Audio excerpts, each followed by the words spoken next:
Philadelphia Phillies baseball on Comcast Sportsnet, part of the NBC Sports Group. The 7-game homestand started out in fine fashion with an energy-filled win over the division rival Marlins. Everything since then hasn't exactly followed the same path. The Phillies have once again not found a comfort level in their own home. Before a 9-game American League tour, they get one last chance to turn around their own Dodger Blues.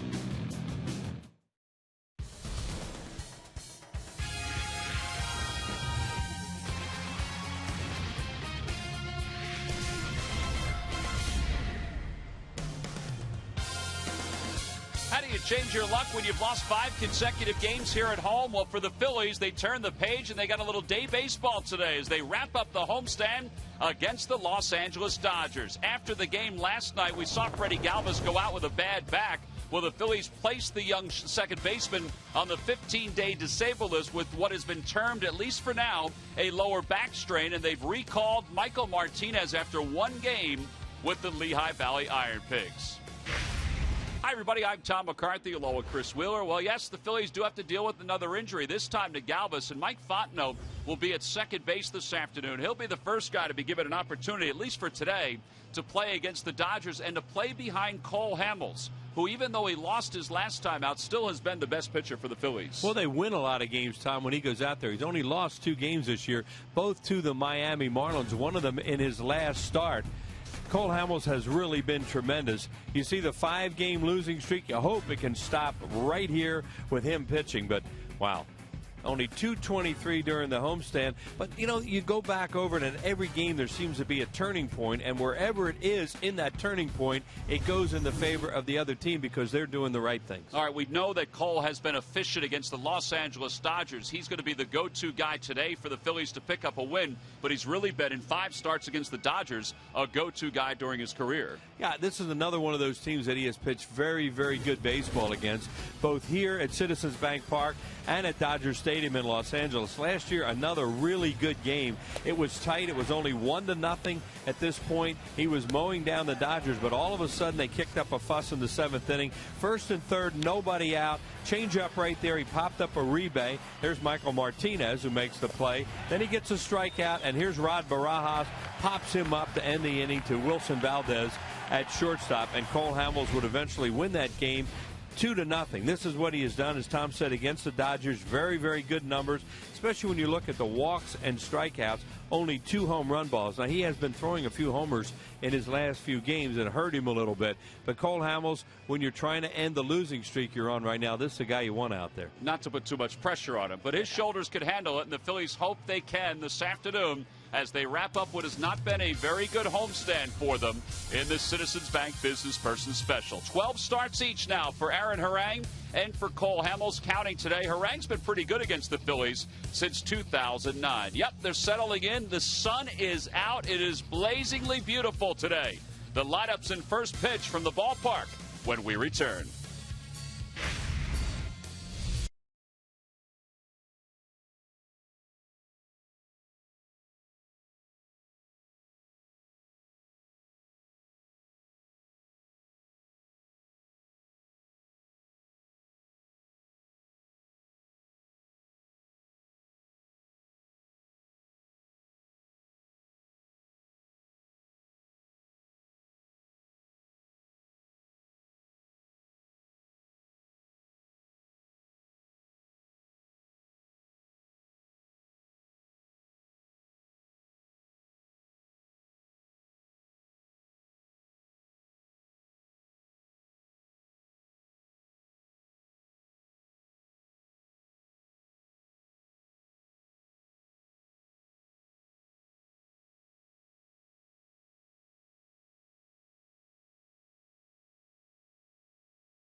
4-game series and the 7-game homestand for the Phillies. And they're trying to turn things around before they hit the road and take on 3 pretty good American League opponents. Let's take a look at the Dodgers lineup. It's brought to you by Xfinity, your home for the most live sports. Leading it off at shortstop, D. Gordon.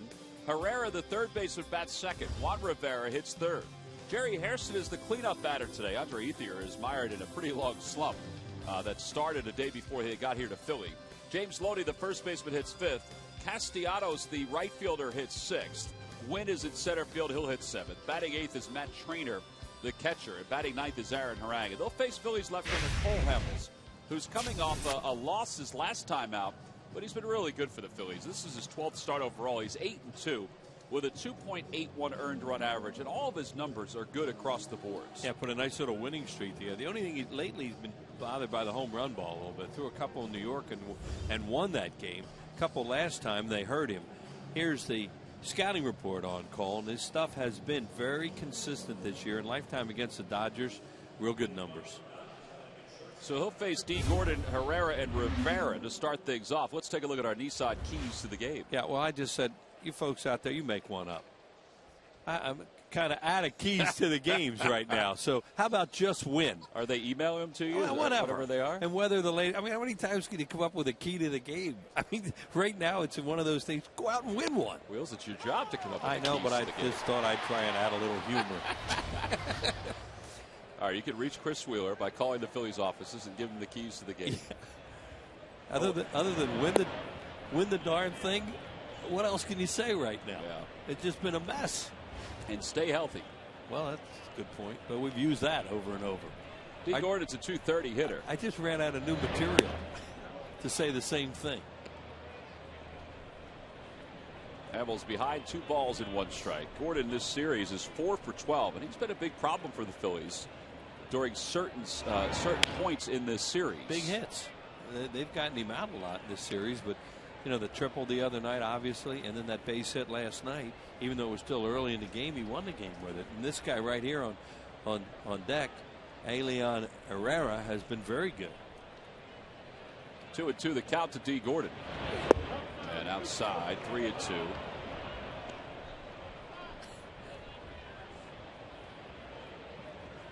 Gordon's hit .309 in his last 15 ball games for the Dodgers. And he loops that one foul, so he'll stay alive.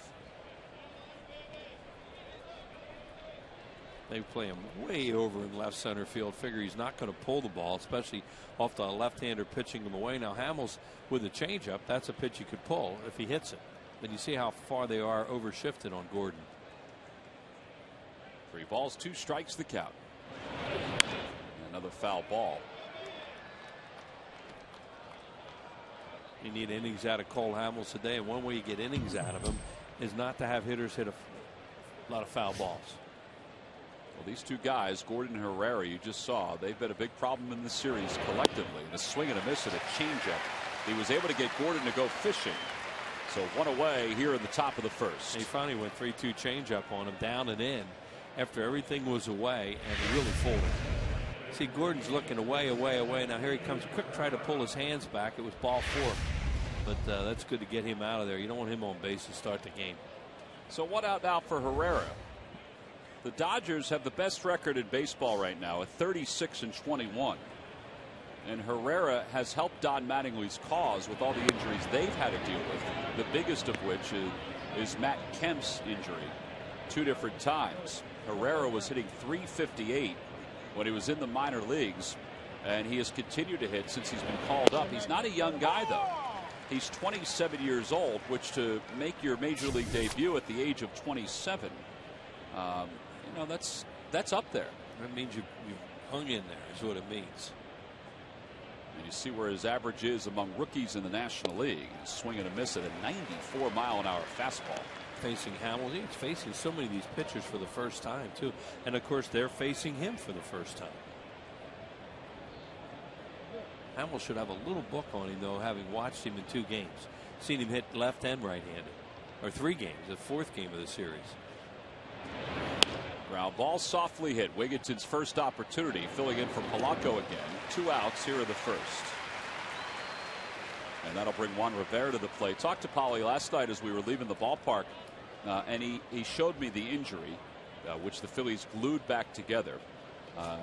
And he said that the laceration is an issue, he said, but the other part of it is that when Trainer slid it to third, he also hurt his wrist, and that's why he was having trouble swinging the bat yesterday. Yeah, he came in to see Charlie this morning with Scott Sheridan, Phillies head trainer, and they were discussing the fact, Charlie told me later that they couldn't play today and see where they're going to go from there. Now, whether he's available, Wheel says he can't play today. Whether he's available to pinch hit, well, that's another story. We'll see as the day goes on. 0-1 the count to Rivera, and it's 1 ball and 1 strike. They took their sunglasses out there with them because it just came out really bright. Guys are all looking up right now and checking it out.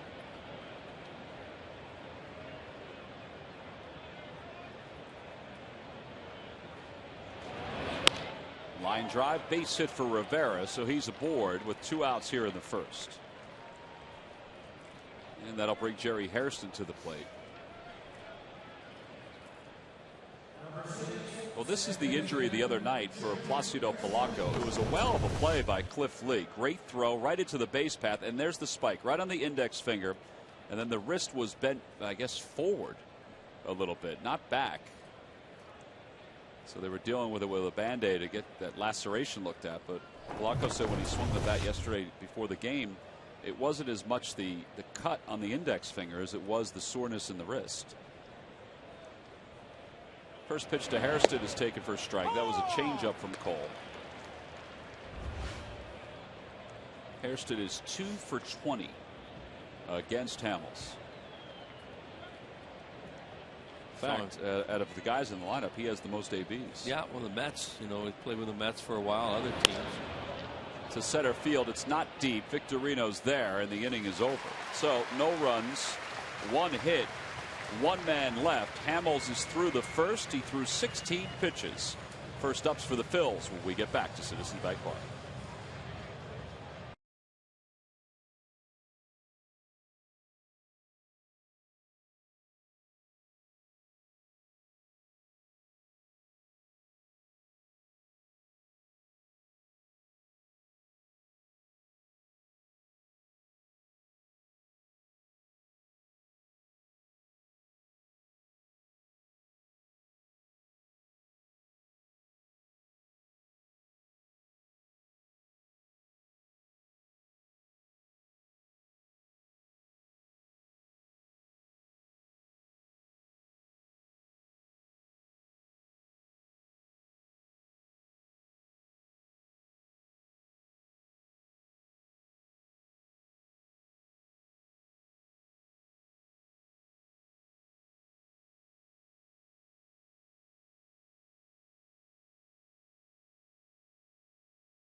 Emmanuel's starting lineup. It's brought to you by Xfinity, your home for the most live sports. Leading it off at shortstop, Jimmy Rollins. Juan Pierre bats second. Hunter Pence third. Then Ty Wigginton over at third base. Shane Victorino in the number 5 hole. This is where it changes a little bit. Mike Fontenot's at second base today. He's going to see some time at second base with Galvis on the shelf. John Mayberry will bat 7th. Brian Schneider 8th. And, of course, Cole is on the mound. And they'll face right-hander Aaron Harang, the veteran who's now 34 years old. He won 14 games last year in San Diego, and he's 4-3 this season with the Dodgers. He's a sinker ball pitcher. You get him if you can get him to bring the ball up, and he will throw homers too. But he also can be very, very difficult if he has that heavy sinker going. Then he mixes in the other pitches he has, as you see there, change, curve, slider. Now those are his lifetime numbers against the Phillies. He pitched his first game against the Phillies in an Oakland Athletics uniform. Yeah, then he was sent over to the Cincinnati Reds, and since leaving the Reds, he's kind of traveled a little bit. He delivers a strike to Rollins. It's 0-1. He's been good and bad, like most guys throughout career, and when he's good, he can be a very difficult pitcher. He led the league in strikeouts one season and had over 200 strikeouts in another year. And Rollins hits one sharply into center field, a base hit. Well, although the Phillies have not won against the Dodgers, Rollins has had a good series. He's 6 for 13, but he's only scored the 2 runs. So he's aboard. Got it just past the dive of Jerry Hairston. And now Juan Pierre will be the batter. See if they want to play for an early run or just leave Pierre on his own. You'll be able to tell if he does bunt whether he's bunting for a hit or a sacrifice. Herrera's in on the grass at third. Rollins and Pierre have combined for 19 stolen bases this year. And Juan takes a strike. It's 0-1.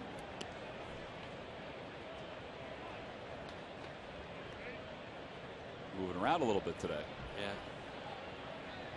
This losing streak has not sat well with Charlie, as you would imagine. That's an understatement. He's very competitive. Curveball slapped toward the left side, and they're going to get Rollins at second base. Boy, if he had it, and I guess this is the story of the season and the story of the series, if he had it another 2 feet to the left of Herrera, it would have gone right through the hole at shortstop and into left field. That was what he's trying to do. He's trying to do that little slug.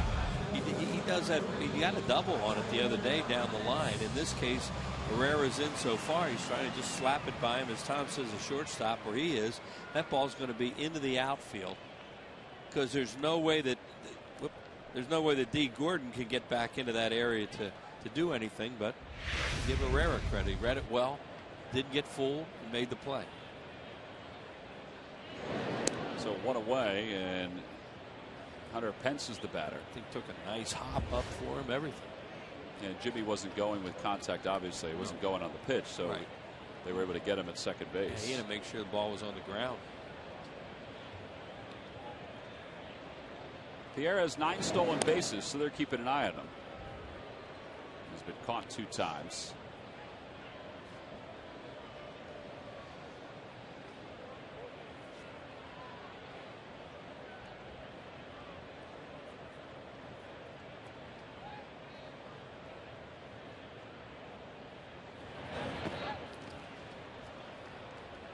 The Lucky McDonald's Phillies home run jackpot contestant is Della Swarter of Wilmington. If the Phillies hit a home run in today's ball game, Della will win $100. What do you think Della's short for, Wheels? Della. Probably just Della. It'd just be Della, like Della Reese, a great singer. I wonder if she's named for Della Reese. Could be. Grounder to third, a foul ball. And it's 1 ball and 1 strike. Like everything else, we will find out through the world of social media. That's right. I'm sure. What a beautiful day. A little breeze coming in from left center field. I know a lot of folks are probably at work today. Some kids are still at school. School will end in most areas in the next couple of weeks at some point. An email today that a lot of people are here from St. Anastasia, my old grade school out in Newtown Square. What a perfect day to come to a ball game. Kids or just folks? A mix, it sounded like. Okay. Did you visit them before the game? No, it was an old classmate of mine. Not old, but, well. Wheels. You can't call people old. Didn't mean it that way. But, you know, if you went to grade school with me, you got some miles on you. It's the way it goes. Pierre runs. The pitch is low. The throw to second is not in time. Juan looked like he comfortably got his hand past the tag of Hairston. No argument of Jim Wolf's call. That's the 10th stolen base of the year for Pierre. A former classmate of mine. Let's go back. Do that right. The throw was definitely there, but Hairston must have missed him. That's a great shot right there. Ready? He missed him. Missed him. Good and look, call. And where'd he take the throw? We talk about it all the time. Way up front of the bag. And when you go back, you give the guy the back of the bag to slide at, and you can beat it. And that's just what happened, because that throw beat him. Pierre dances off second. And the pitch hit the opposite way, fielded by Loney. The gentle flip to Harang, and there are 2 outs. See how good Loney is. Plus, they had him way off the bag. If he'd have hit that a pitch earlier, when Pierre's still at first, he's holding him on. That's a base hit in the hole to right. Shoulda, coulda, woulda. And we've already done that twice in this inning. That's what happens when you're not when things aren't going real well for you. You do a lot of that.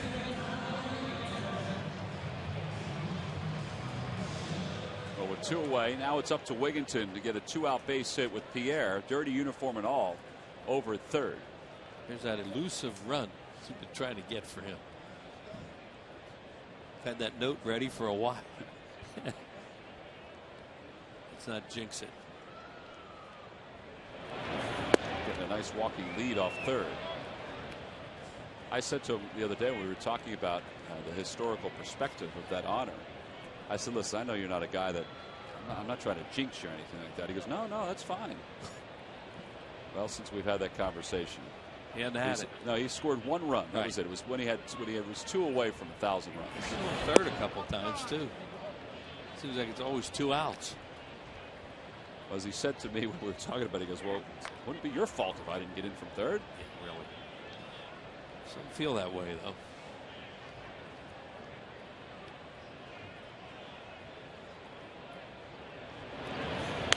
Off the end of the bat, a foul ball.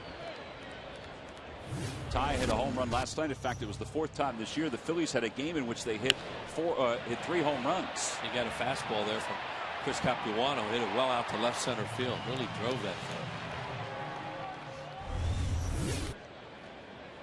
1 ball, 2 strikes the count. 2 outs here in the bottom of the first.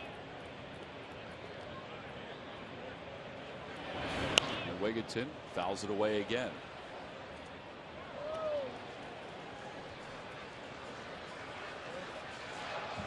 Major League Baseball's draft finished up yesterday. Those guys hope to one day be in that draft. Just like those kids there. Didn't we all? There were some kids from the area that were selected. 2-2 the count.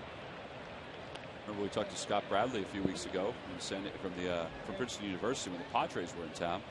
His son Kevin, outstanding player at Hopewell Valley Regional High School, was selected in the 36th round by the Colorado Rockies. Going to sign, you think? He's got a scholarship to Clemson. I think that's tough to turn down. Yeah.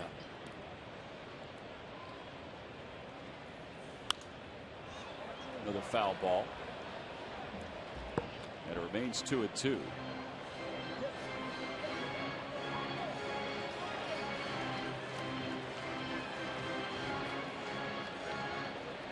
Well, for some, it's a day away from the last few days of school. For some, maybe school's come to a close. I think the calendar's different in a lot of ways, a lot of places. Swing and a miss. Wigginton is rung up. First strikeout for Harang. So Pierre is left over at third. The Phillies did get a hit. They leave 1. We go to the top of the 2nd inning, and Joe Torre, former Major League manager for the Yankees, the Dodgers, will be in the booth with us when we get back.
The Dodgers and the Phils, the final game of this 4-game series. Major League Baseball is in the middle of the Home Run Challenge to benefit the Prostate Cancer Foundation. And we needed to find somebody to come in and chat with us about it. So we found Joe Torre. He was just here at the ballpark. I just happened to be roaming around. Joe, thanks for coming out. We appreciate it. Oh, no, I enjoyed coming to this ballpark. I didn't enjoy it in October, but it's pretty nice here in June. Well, James Loney will lead it off, and he hits one back to the box. Nice play by Hamels. And the first out here in the second inning.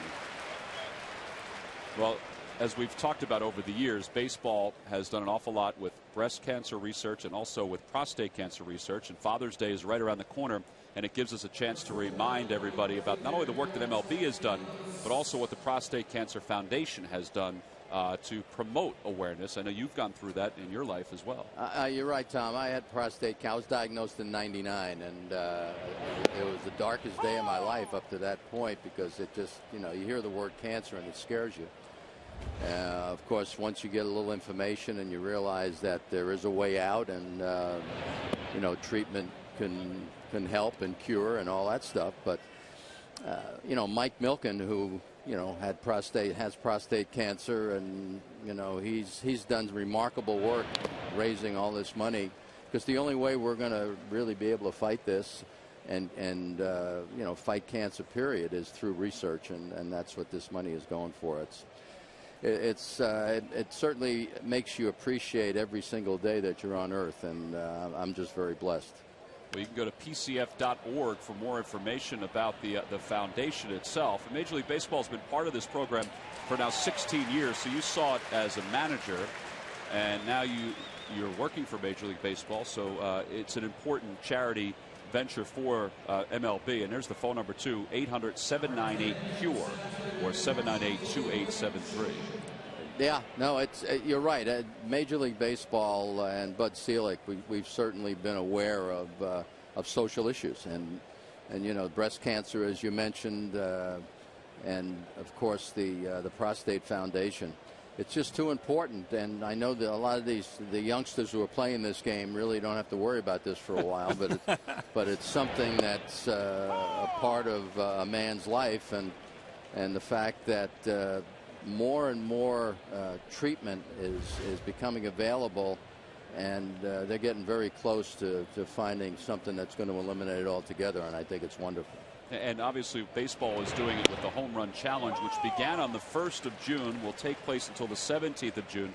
Last year, through the Home Run Challenge, $2 million. I mean, it's a lot of money, and it's little bits. It's not one lump sum. Folks have pledged $1, they pledged $5. There's a lot of different ways to do it. It's great, and everybody's engaged, because it's a fun thing. You go out to the ballpark, and Mike Milken takes a lot of pride in games that's not going to be far enough, though. In games that are played, and to raise this kind of money. Well, Joe, we appreciate it as always talking to you. And again, PCF.org.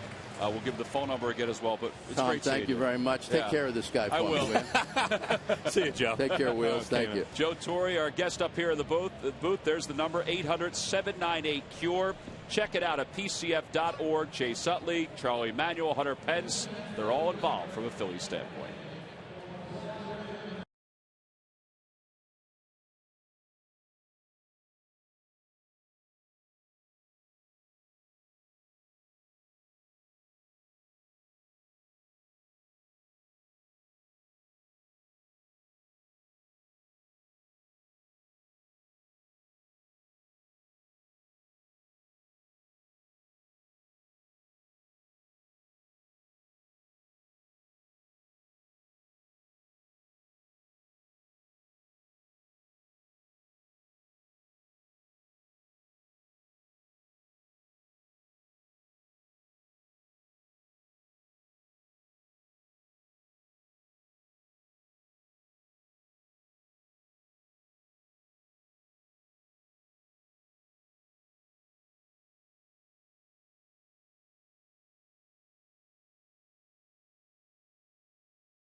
TV today to see every Phillies out-of-market game live online and on your favorite devices in HD quality.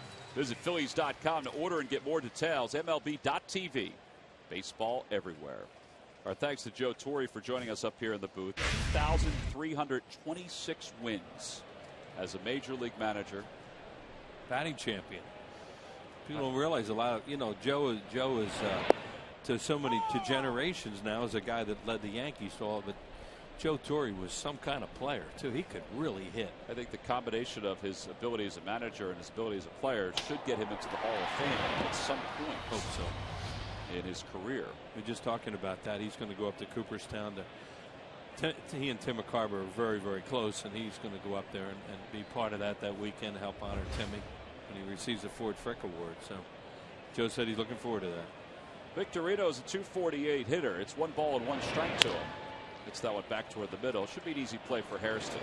Victorino. Ooh, he doesn't make it easy. He beat it out. Oh, good job by Shane.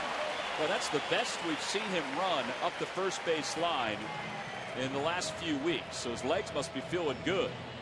And it's the second hit of the day for the Phillies. And Hairston got a little bit deliberate on the play, and as you said, Tom, he really busted down the line. Watch what happens right here.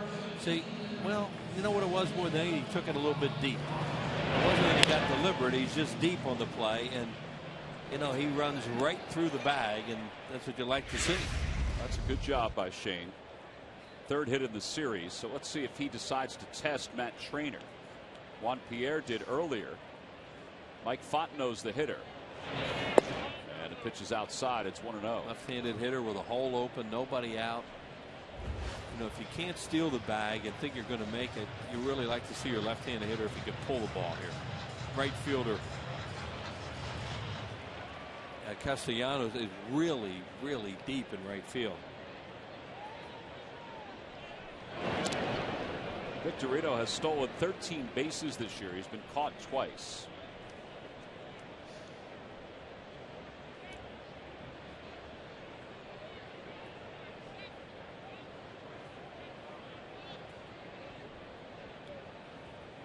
One ball, no strikes, the count to Fontenot.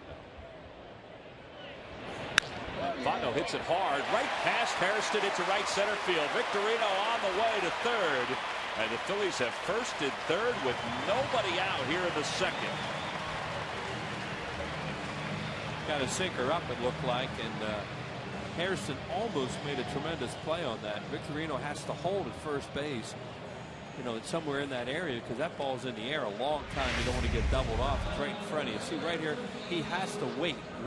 Now it gets by him, but the ball is hit in an area where he can read it and get to third easily.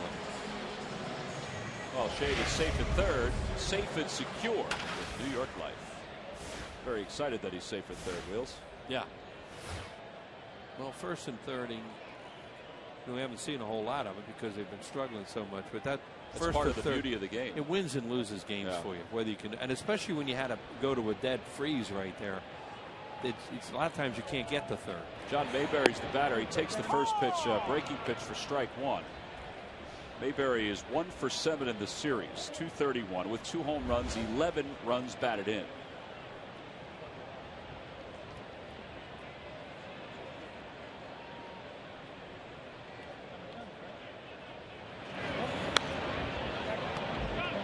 Right now, there's so many ways to get a run, even a double play. The only way you don't get one is if you strike out.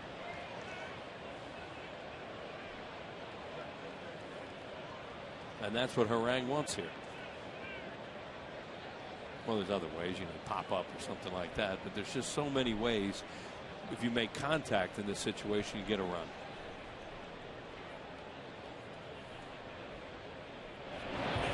Difficult to be greedy when you're riding a 5-game losing streak, but it would be nice to put up the crookedest of crooked numbers in this inning. I mean, Charlie Manuel's team during this stretch, there was yesterday's game where they put up 3 in 1 inning. Yeah. But during this 5-game losing streak, and really for a good part of the struggling portion of this year, they haven't put up a lot of crooked numbers from game to game. Now, in May, offensively, there were no issues. I mean, they were averaging enough runs to win games, and they were well above 500 in May. But to start June, it's been a little different story.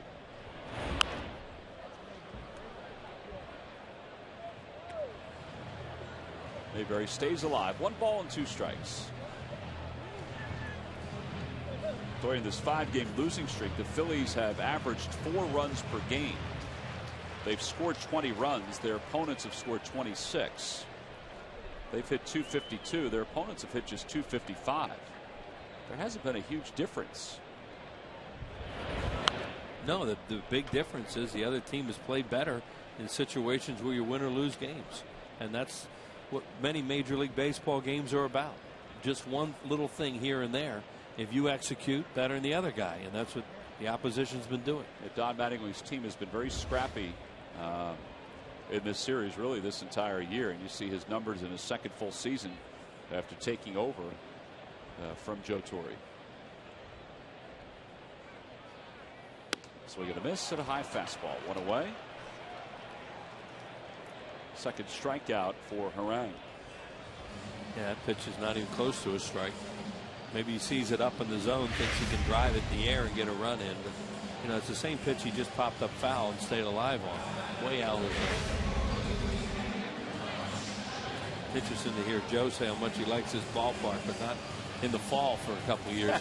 Phillies threw some tough losses on his Dodger teams in those playoff games.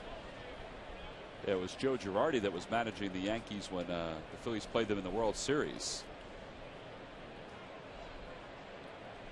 Phillies beat the Dodgers twice in the LCS. Curveball high. It's 1-0. We should have asked Joe about Carlos Ruiz. Oh, he would have gave the same answer that Larry Boa gives. Yeah, Joe would have had.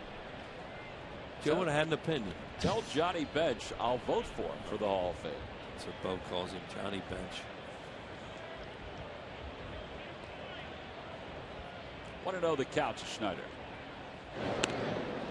They do not have the extreme overshift on right now on Schneider because of the runner at first base. So he has more room to do something positive here. He's had line drives caught by the second baseman in the outfield.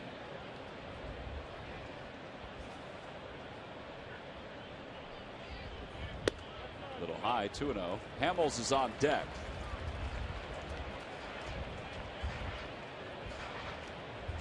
It's been a common theme in this season, especially, is leaving guys at third with less than 2 outs. So in this case, they have a runner at third with nobody out, now 1 out. And good base running in this inning.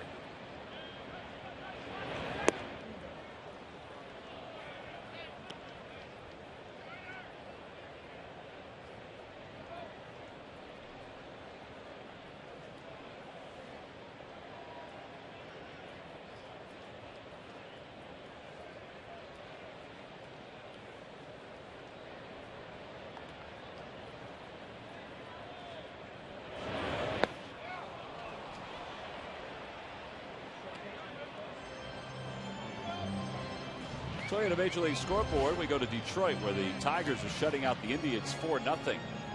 Cleveland swept out the Tigers a couple weeks ago in Cleveland. And the Indians, who are a half game behind the White Sox in the Central, have won the last 2. The Tigers have lost 3 in a row, so they're trying to end that losing streak. Tigers are 6 under 500. I think they've joined the Phillies as the biggest surprises on the losing end. Well, this year. They started off like they were really going to be big time too with their pitching, but with Fielder and Cabrera just tearing it up. 3 balls and 2 strikes now to Schneider. Boy, it's a marathon. Fontenot goes. The pitch is fouled. Taking a chance there and running Fontenot in that case, so you stay out of a ground ball double play and get a run out of it. The flip side on that is, of course, if you strike out into a double play, then the pitcher leads off next inning. So normally you don't run there, but you see how desperate they are right now. Try and make something happen. Normally not a running situation. See if they do it again. Fontenot goes again. Pitch is swung on and missed. The throw to second is in time.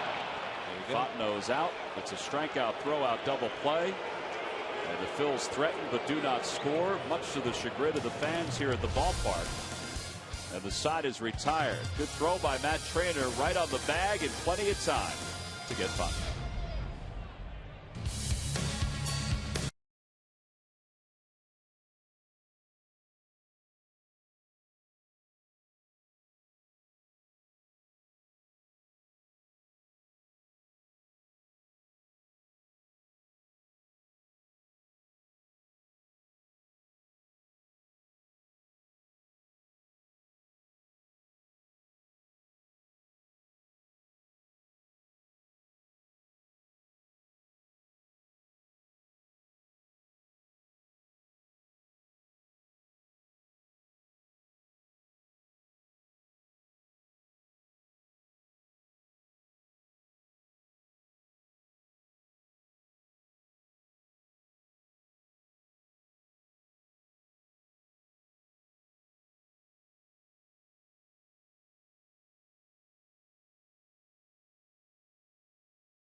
The information, and please submit your answer on the subject line. Wheels, here you go.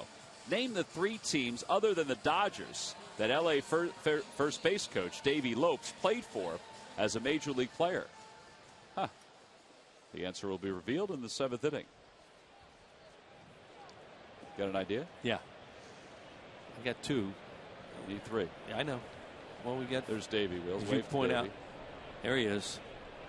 Always fun to go chat up Davey, because Davey will have opinions on anything you bring up. He's a fun guy to be around. I would have never believed that, seeing him from afar, of what he's like when you get to know him. What a good guy he is. He's really one of the smartest baseball guys that you'll ever talk to. And you talk about, we just had Joe in here talking about prostate cancer. Davey battled with that a few years ago. That's true. Spring training. Yeah, that's right. 1 ball, 1 strike to count to Trainer. And it's 1-2. Davey Lopes, when he played for the Dodgers against the Phillies in the 70s, was just miserable to play against, because he could beat you in so many ways, and did. He'd hit a home run every once in a while, too. He was stronger than you think.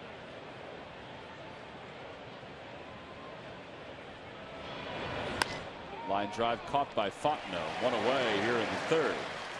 On a beautiful day here at Citizens Bank Park, Greg Murphy has found himself a nice spot to provide us with his Major League notebook. Murph? I sure have, T-Mac, up here in section 303. The notebook brought to you by Gwynedd Mercy College, of course. The #1 pick in this year's baseball draft, Carlos Correa, is expected to sign as early as today with the Houston Astros. The 17-year-old shortstop is expected to get a signing bonus close to $7 million.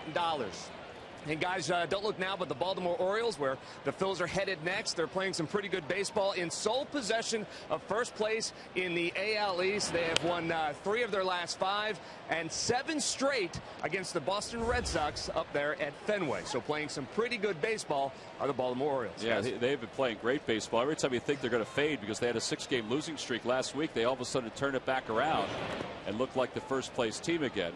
All right, who are all those kids that are crawling around you over there? These guys up here? Yeah. These are the 6th graders from the Mansion Avenue School in Audubon, New Jersey. They sent us a note, asked us to come on up, and so we do just that. All right, well, having a good time. Tell them we all said hello. Tell them Wheel said hey. I will absolutely do that. And see if you can find the St. Anastasia. Yeah, look for that group from St. Annie's. Murphy's going to be all over the ballpark at different schools. All right, so 2 outs as we go back to the top of the order for D. Gordon. Gordon struck out his first time up.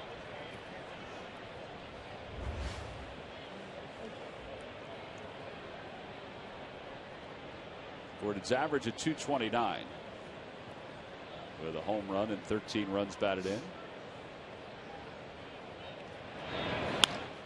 Down the left field line. That's a foul ball. Nice play by Marcy. Was a good play. Yeah. Make sure the ball's foul before you make the play. He's getting a standing ovation from the fellows in the first row there. Outstanding play.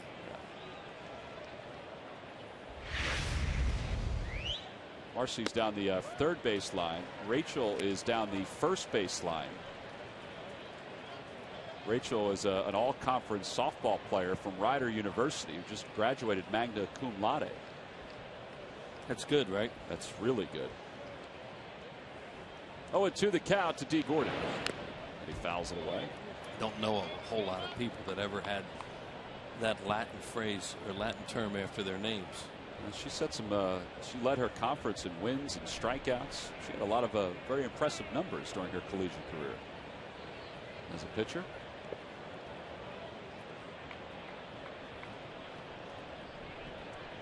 Hamels ahead 1-2 to Gordon. Cole has struck out 2.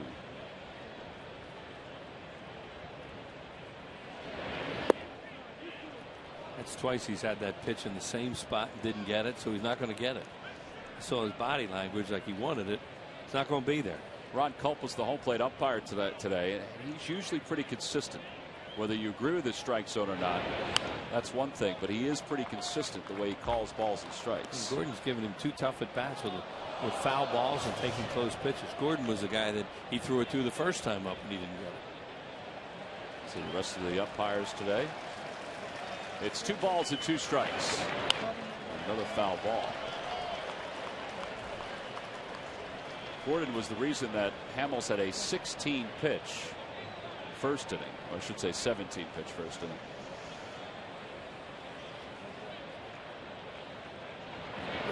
Swing and a miss. He got him again.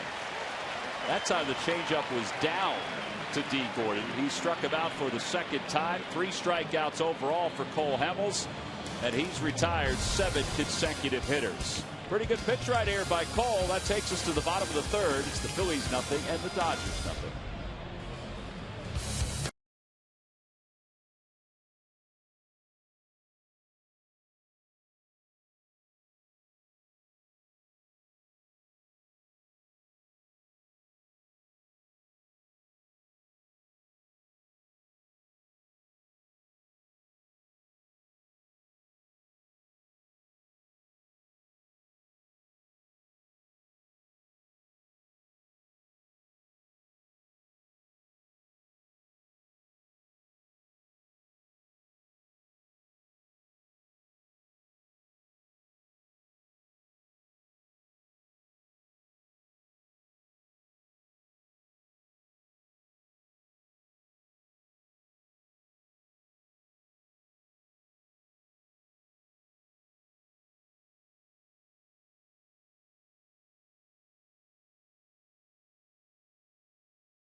Or visit ChevyDealer.com. By McDonald's. Now at McDonald's, any size soft drink or sweet tea is just $1. And by W.B. Mason. You can't go wrong when you buy right. Hamels leads off the third. Scoreless game. Cole, a .208 hitter for the season.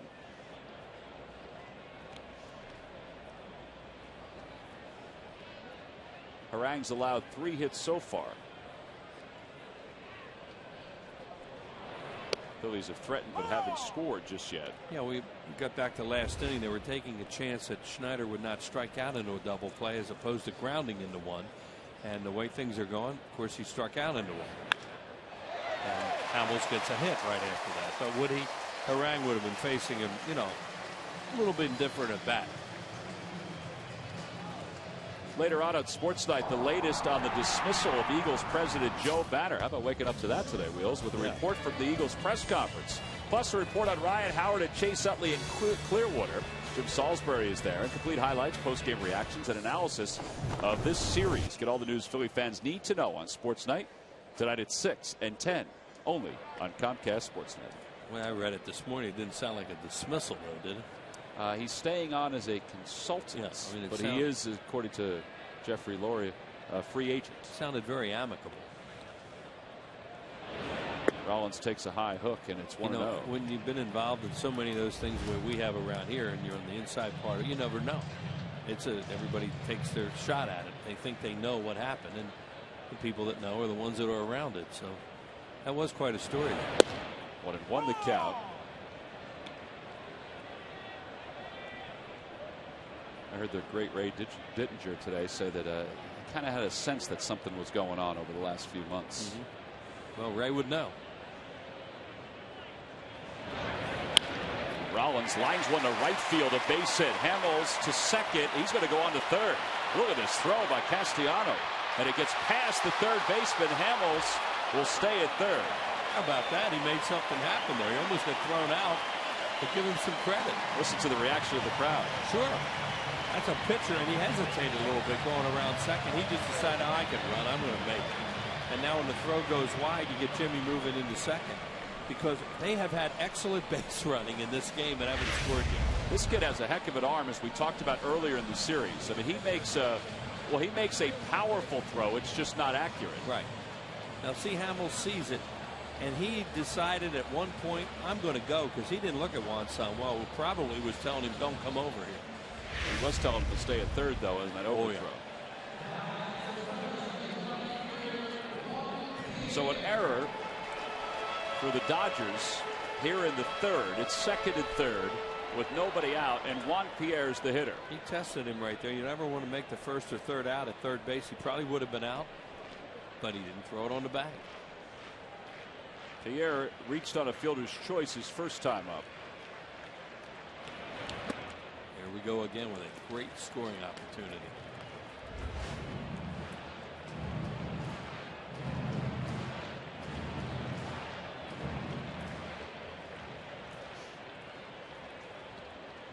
Other pets on deck. Charlie talking to Pete McCannon. Pete looking at some numbers. Back toward the box. Harang looks Hamels back to the bag. 1 out.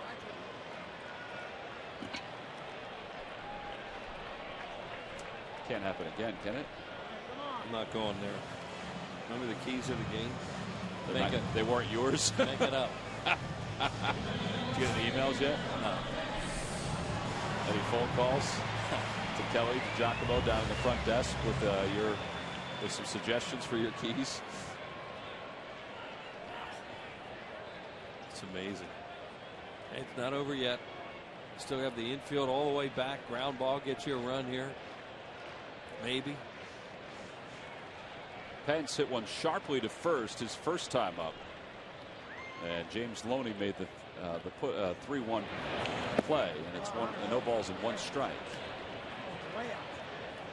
You know he's not going to get a fastball. And he threw him a slider and just a wild swing at it. Hunter is 3 for his last 35. And this isn't even where it takes a hit to get a run. An out gets you a run. Yeah, he could be 3 for his last 36, but get an RBI. Right. Chopper left side. Hamels got a late start. Herrera's coming home. Throw is wide, and the Phillies take the lead. Rollins going to third. He's there sliding. It's 1-0 Phillies. Well, Paul Hamels, he took some chances on the bases, and he got him a run out of it. Herrera, when he probably should have just thrown that ball to first base, give up a run and have 2 outs. But he didn't, and the Phillies get a nice break out of it. And a nice job by Cole Hamels to be an athlete out there. He's all the way back. Herrera's thinking right here is, all right, I'm charging, I'm on the full run. It would have been a close play anyway. Yeah, it would have been. That's my point. When you have the infield back, you're playing the infield back for a reason. You're saying we're conceding the run.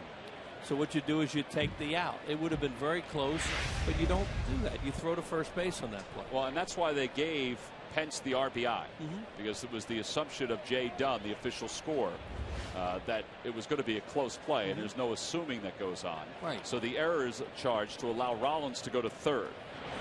So Wigginton takes strike one. The Phillies up 1-0. We have a heck of a chance at another run right now. Pretty good base running in this inning, and sloppy defensive play by the Dodgers. By their two rookies. Yeah.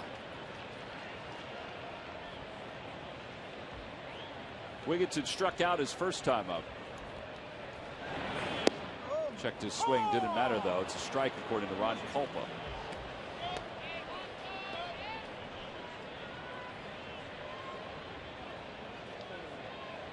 So 0-2 the count.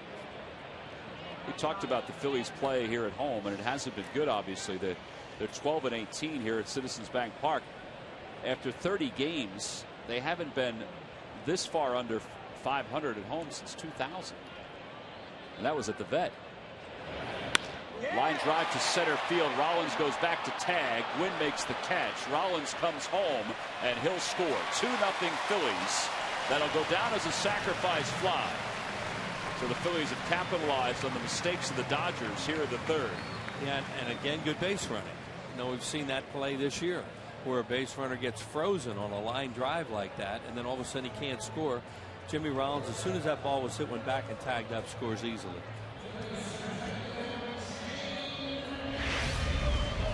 You see him go right back, tag up, and now Gwynn has no shot at him. If you're the center fielder, what you want to do is throw that ball to the middle of the diamond, make sure another guy does not tag and go to second base and get into scoring position. So Pence is on first. Victorino's the hitter, as Wigginton gets an RBI, his 27th of the year. That was a real nice job with 2 strikes on you.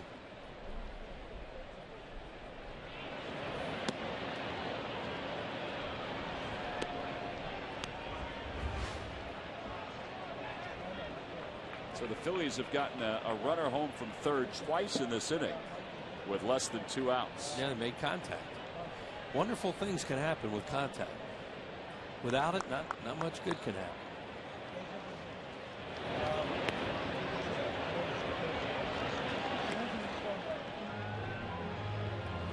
Meanwhile, they're getting a ranks count up pretty good here.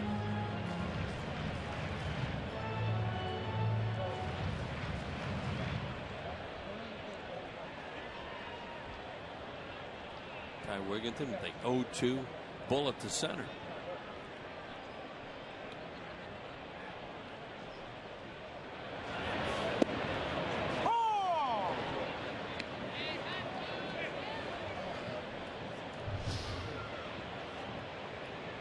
Playing Shane a little bit towards left center, big gap in right center field for him.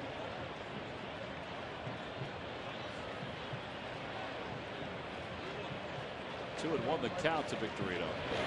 Outside, 3-1.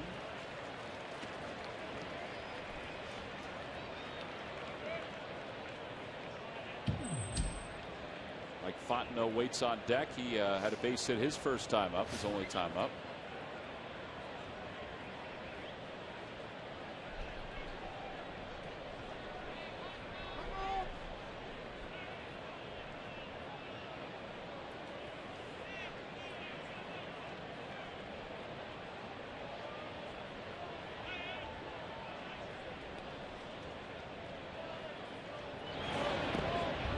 So first and second now for the Phils. They got this inning moving along, and Fontenot will get a chance to hit.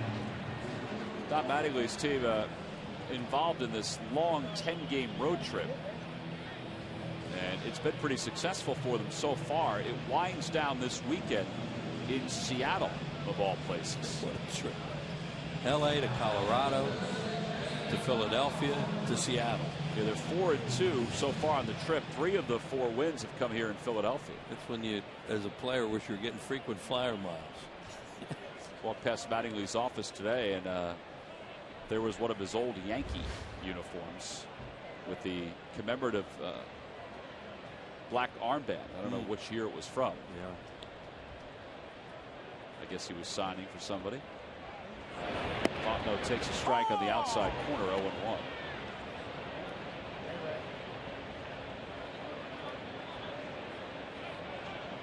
Don Mattingly, right after he left the Yankees, is when they went on that big run. Started winning World Series. Didn't win one as a player. Yeah. Even though he was borderline Hall of Fame. Well, he could hit. What kind of first baseman? I don't really know. Was he considered a really good first baseman too, right? He and Keith Hernandez were probably, well, I don't want to speak out of turn because there are guys from before I was born, but probably the best defensive first baseman in New York. I thought he was a really good first baseman, but I want to say that without checking. Gil Hodges was very good. I didn't see the, I didn't see the many Yankees games when he was playing because they got really good after he left, and then they started to get all that publicity. 0-2 the count to Fontenot. Keith Hernandez, yeah, we saw him play. Well, there's always been an argument in New York at who was better defensively, Mattingly or Hernandez.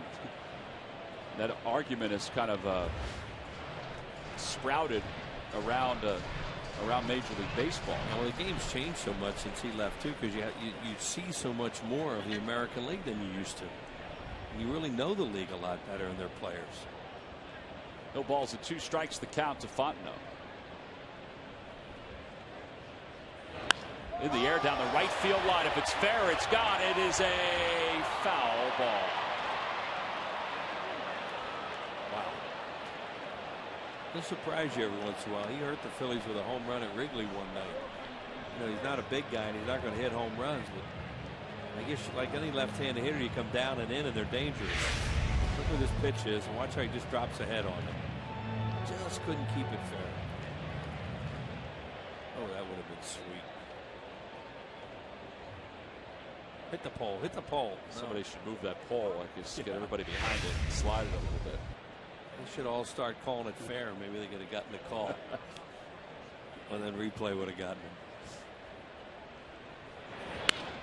A looper to left center field. That may do the job. It does. It drops in front of Rivera. He bobbles. Penn scores. 3-0 Phillies.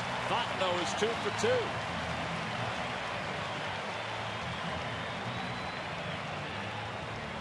And over to third goes Victorino, who's running well today. Play was in front of him. He was going on the crack of the bat. Yeah, he's got 2 outs, so he's running right away. And then Fontenot just bloops us. Mike did a nice job too of taking a big turn around first when this ball was bobbled. Thought about second, but then Rivera did what he should do as Penn scores. He looked right at second base, got in to keep him away from there. So Hunter gets an RBI and a run scored. It's 3-0 Phils here in the third. Well, they run the bases well today, and they're taking advantage of mistakes by the opposition.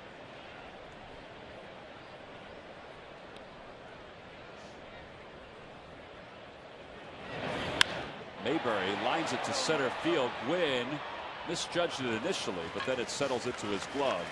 So the Phils capitalize on 2 misplays early on. One by the Dodger right fielder, one by the Dodger third baseman.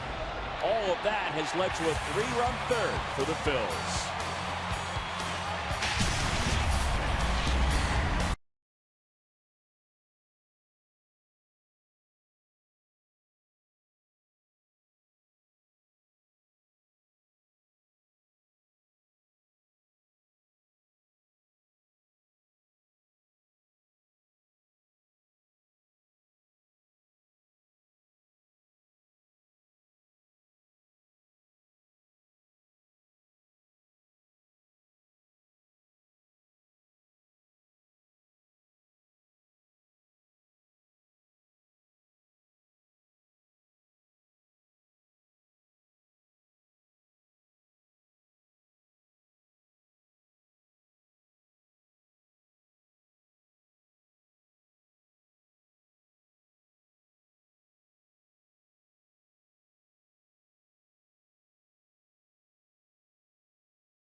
Free stack and shred shredder. Who but WB Mason? Go to the fourth inning. Gary Matthews joins us up in the booth. Did I hear you in the office go, whew, when the Phillies scored those 3 runs? Yeah, all the way there. You heard that? You're a loud sire. Man, good to get some runs for Cole Hamels. Somewhat early, third inning. And they look good too, Sarge. They ran the bases very well. Well, I mean, that ball hit. Balls hit the left center, center field, right center. You should be able to go first to third if you're on first base. Just really no excuse. Cole Hamels can do that. Certainly the everyday players can do it. You don't have to be a fast base runner to be able to do that. Herrera leads it off for the Dodgers, and he hits the first pitch foul just past the third base bag. And it's 1 ball and 1 strike.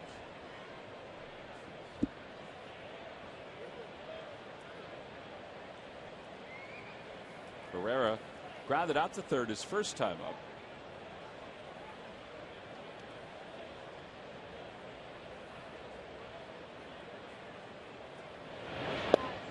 Laid on a 93-mile-an-hour fastball. It's 1-2.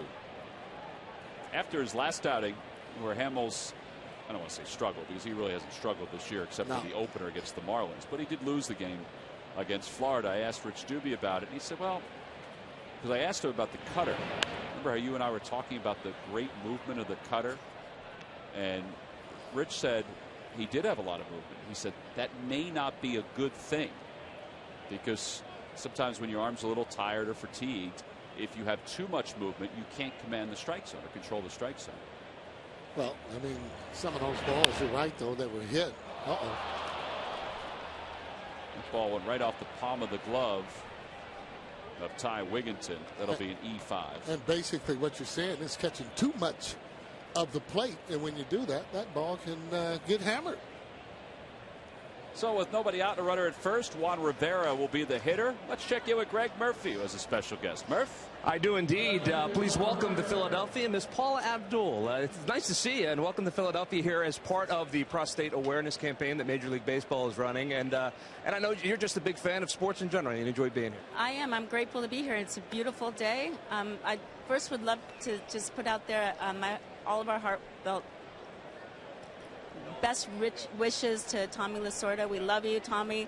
We hope that you're having a speedy recovery and to see you tomorrow. We want to see you tomorrow. That's right. And we understand that he may be out of the hospital by tomorrow, so certainly we echo those sentiments. I mentioned you're a big sports fan. I know you're a big basketball fan, so let's start there. Obviously, with your history with the LA Lakers, a big Lakers fan, but I know your boyfriend is a Celtics fan. He was just telling me all about it. He's rooting hard for the Celtics. Has he gotten you over to that side yet? Listen, I'm forever a Laker girl.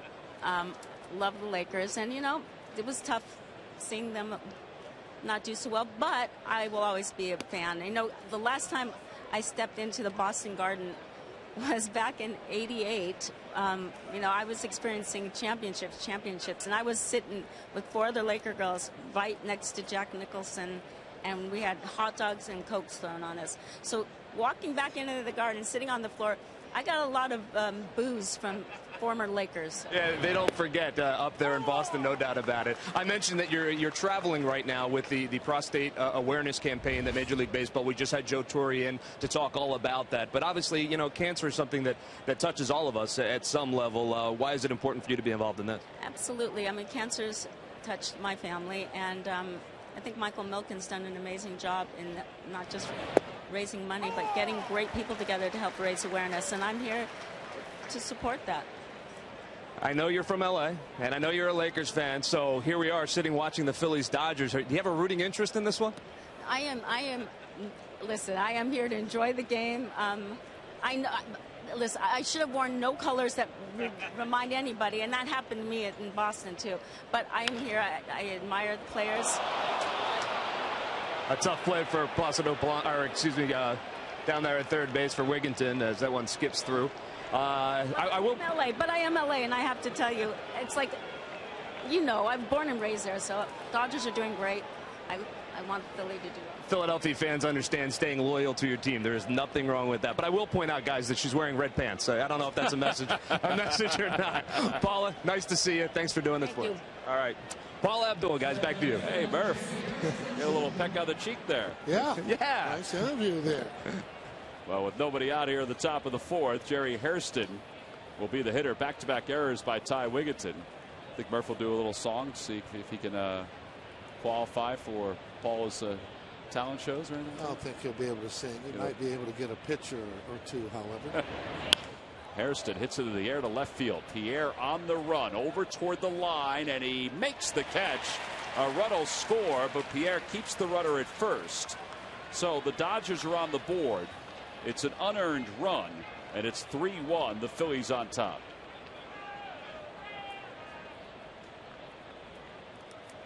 Well, this ball cut in just enough. Harrison almost hitting that ball out of the ballpark. That run there scored because of an error, not just one, but two so far, trying to make sure no other further damage is done. Looking for a ground ball, double play. Didn't get the shutdown inning that we always look for. Well, it's a. And that's why I said it's hard to judge pitching when you don't get good defense. We've been a little spoiled over the years because you've gotten that. When things aren't going well offensively, when you play good defense, you can win those games because of the pitching that the fighting fields have. I mean, let's face it, if the plays were made, he would have had that shutdown inning. It would have been like a 7-pitch inning. Yeah. 1-0 the count to James Loney. And 1 ball and 1 strike. Loney grounded back to Hamels his first time up. Hamels made a very nice play on the comebacker.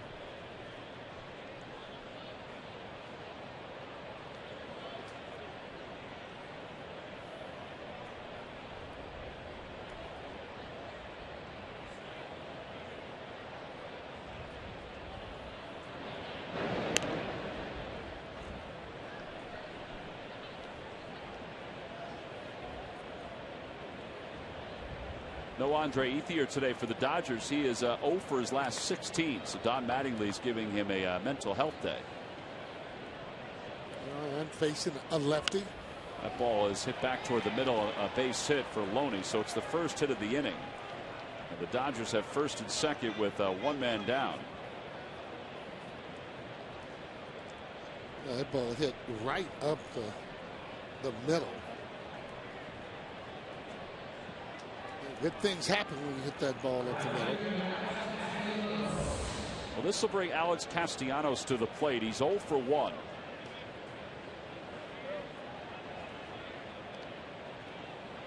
Jimmy Rollins spending a little extra time out on the mound. Mike Fontenot is going to take the throw if there's a ball back to the box to Hamels. It looked like what Jimmy was talking to Cole about, because Rollins pointed to Fontenot as soon as he left the mound. First pitch fastball up high, 1-0.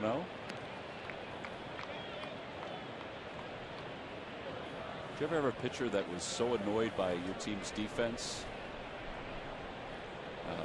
that he would be demonstrative on the mound, or he would say something to you? Oh, yeah. Gaylord Perry. Would he? Oh, would he? He would tell the manager, hey, you got to get that guy out of the outfield. You got to get him out of here. He doesn't want to play today. How did that go over? Not good, but what are you going to do? The only other thing you can do is look him in the face, and didn't want to do that to a Gaylord Perry. Oh, yes, this would happen when they throw their hands up. Like, I mean, this is serious. They're trying to win a ball game. They're not going for anybody out there, you know, making errors and having them throw more pitches. Oh, no. I'm not saying that Cole has done that at all in this inning. Well, it's just more of a somewhat polite game with each other these days. I think the same as with Pete Rose, with all the runners left on third base. I mean, he would have a sit-down talk with you and let you know we're going to have to do something about it if you can't at least get a ground ball. 2-2 pitch. Ground ball to third. Another chance for Wigginton. There's one, and he won't get Castellanos over at first. He runs very well.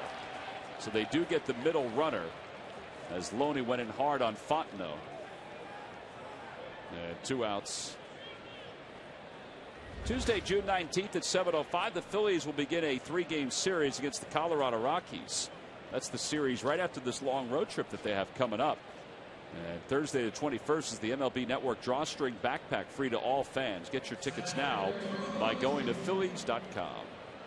Phillies will return the favor and go to Chicago or to Denver after the All-Star break.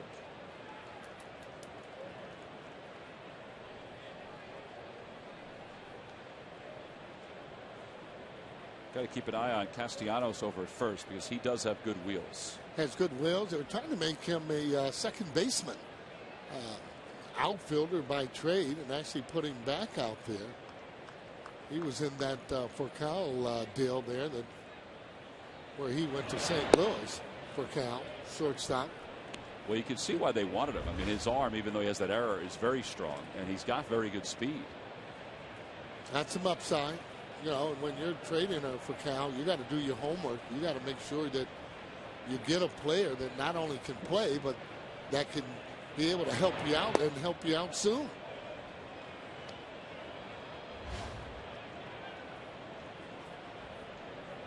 Two and 0 the count to Gwynn.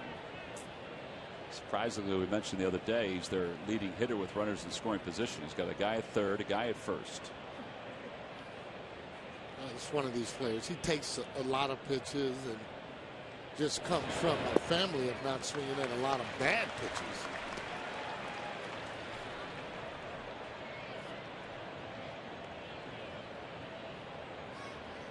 He's got a pretty good idea about what he's trying to do at the plate.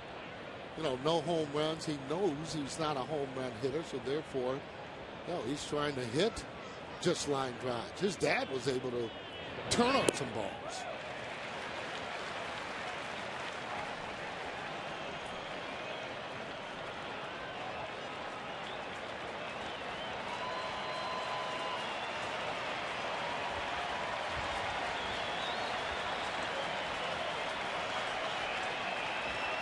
Two balls, 2 strikes the count to Gwynn.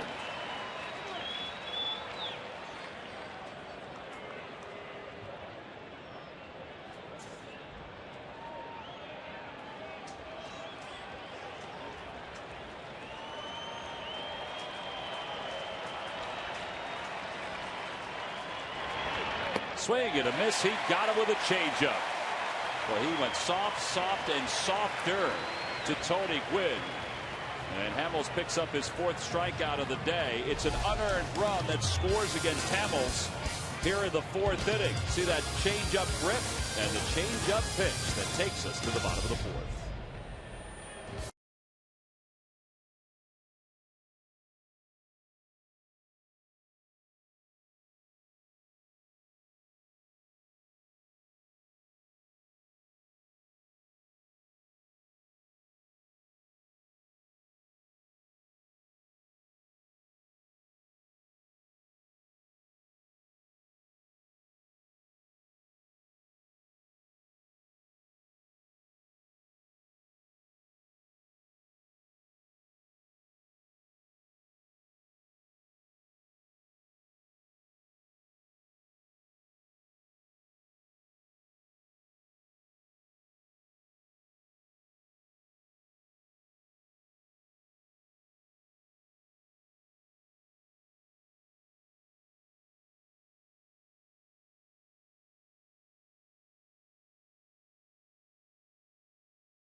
Rethink possible.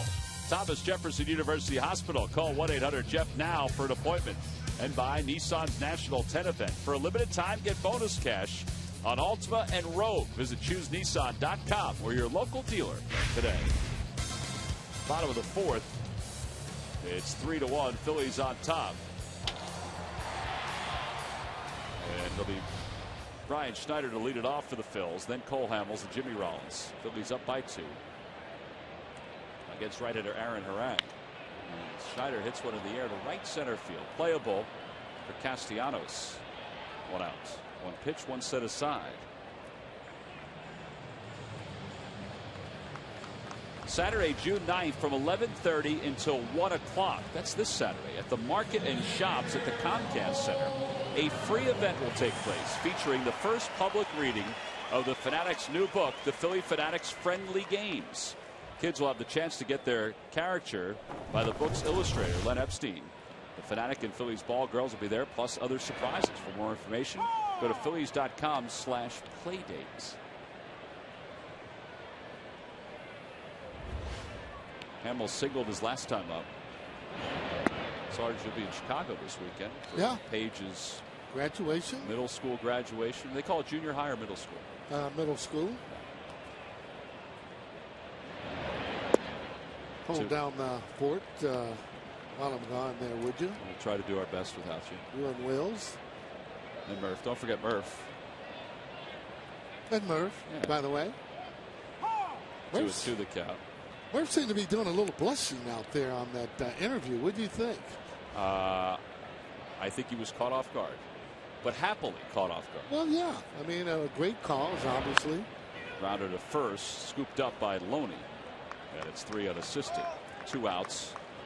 And Jimmy Rollins is the batter. This is the end of the interview. Greg Murphy with Paula Abdul. I don't know. Murph interviewed Billie Jean King earlier this year. Oh, wow. Look at that. And she seemed to really take smile. a fancy to him. Are you kidding me? And now Paula Abdul. He's adding to his list. Yeah. Well, she wants to do a second interview. With him or with you? Well, anyone. I'm just throwing that out there, Tom. Here's Rollins. He's 2 for 2. He singled and scored back in the 3rd. Remember the last time we had a celebrity female interview, you and I got yourself in a little bit of trouble. Are you kidding me? With Alyssa Milano. I got high fives on that interview after leaving the booth with a lot of the cameramen. You kidding me? And fans. Well, that interview seems to have taken on a whole new life of its own. So I'm sure glad you were in it with me, Tom. 2-0 the count to Rollins. Rollins scored in the 3rd. It was one of 3 runs that the Phillies scored. And he hits that one to center field. And Gwynn will casually go back to make the play. A 1-2-3 4th inning for Aaron Harang. So we've completed 4. We've also introduced Murph to another movie star type. That's right. We go to the 5th.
Philly sports when you're on the go. Delivered right to your smartphone. Download the free CSN Sports app today.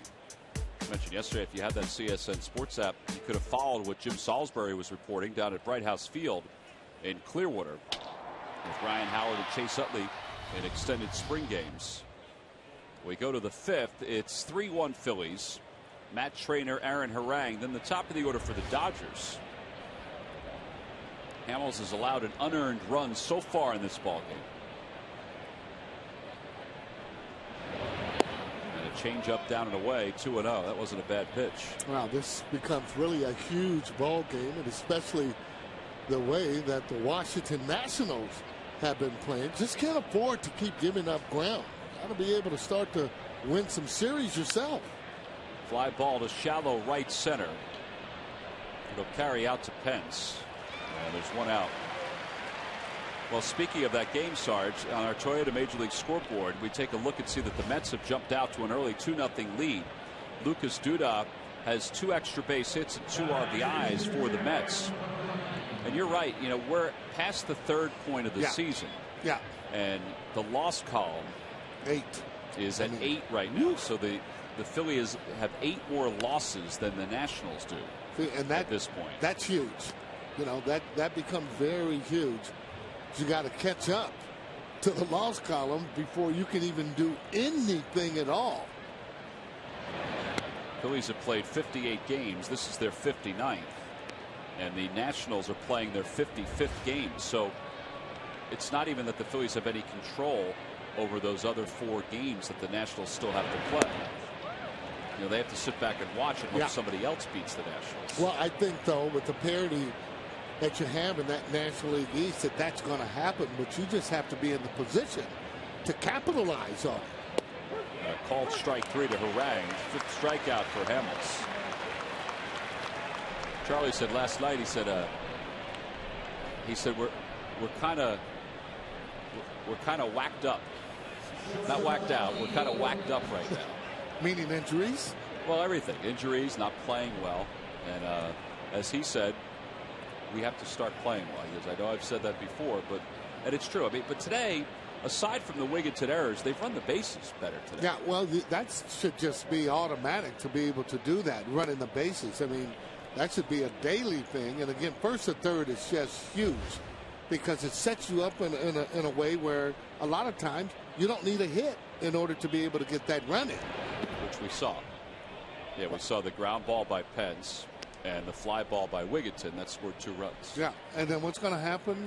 More of those situations there, more pressure comes on the team if you don't get them in. So you're going to have to deliver. And it's really not a hard, at bat to have. If you put pressure on yourself, sure. The pressure becomes on the pitcher. He's got to make a quality pitch. You know, he's got to make sure that the ball is hit right then at the fielder in order for the run not to score. Swing and a miss. It's 2-2.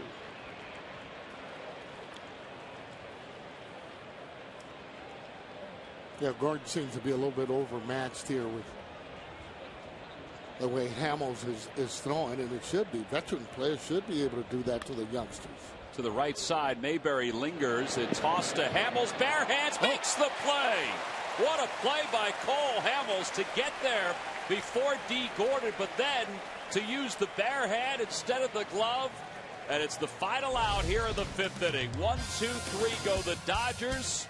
Hamels, the foot race. Gordon's the fastest guy in the National League. And the Phil's lefty beats him to the bag.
Pirates. The first 2 games of that series, fireworks show. Brought to you by Xfinity. Get your tickets now by going to Phillies.com. This is a Citizens Bank Business Person Special, and that series also features a Citizens Bank Business Person Special. Juan Pierre leads it off in the home 5th. Pierre is 0 for 2, a fielder's choice and a ground out, and he lofts that one to left. Rivera moves a step to his left and then in, 1 away.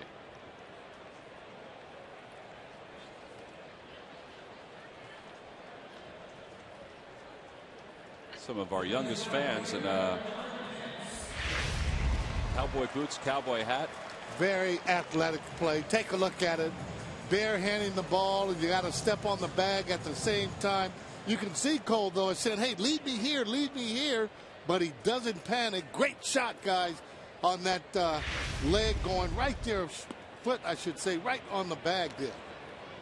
Well, you tell you just kind of, you don't know how difficult that play is, especially in terms of getting spiked right there on your foot, and you can see clearly he's out. Just a great play. I think you said it too, athletic, very athletic play. Pence has an RBI today. He's 0 for 2. He's also scored a run. 3-1 Phils here in the bottom of the 5th. The ball's hit hard to short, off the glove of Gordon. I think they'll give Pence a base hit, but I think as the years move on, a guy like D. Gordon will get to that ball quicker and make that play. Yeah. That ball had top spin that was on it. Kind of just really ate him up on that there. And you're right, though. Seeing J-Ro make this play. But this is a difficult play for me. You either make that play or not, it's a hit. I don't think that should be an error. Again, he hit the ball extremely hard with top spin on it. So they'll call it a hit. Wigginton's 0 for 1 with an RBI and a sacrifice fly. He lines that one to center. That'll be a base hit. Pence will stop at second. And now the Phillies have something going again. Ball hit awful hard. That's one of the ones, however, the ball hit so hard, not going to be able to get to third base. Little hesitation by Hunter just to make sure that ball was actually in. Thought it was a hit, though, when it left the bat. Oh, they're having good at-bats there against Aaron. Doesn't always have to be hits, just good solid at-bats. Being able to take pitches and swing at strikes.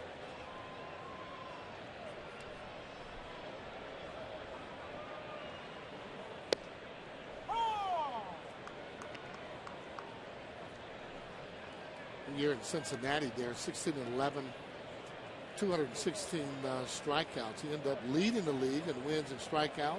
Didn't get one vote, however, for the Cy Young Award winner, and he followed it up the next year with 16 wins. Over to second. Hairston a little late getting it to Gordon. They'll get one. Good slide by Wigginton. 2 outs. I remember when that took place, Sarge, when that happened.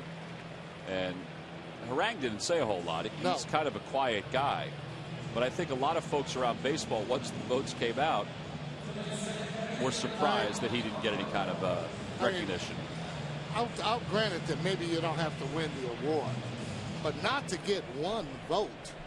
And you lead the league in not only wins, but also strikeouts. You got to get at least one vote. I mean, what happened to the sports writers in Cincinnati? Well, I think about a couple of years ago when Tim Lincecum didn't have a whole lot of wins, but led the league in strikeouts, and people pointed to that as the reason why he won the Cy Young Award. Yeah, it almost seems like when the vote is being done that they do it when it's convenient for whatever situation that they want. Fontenot's the hitter, and he lays off but takes a strike. It's 0-1.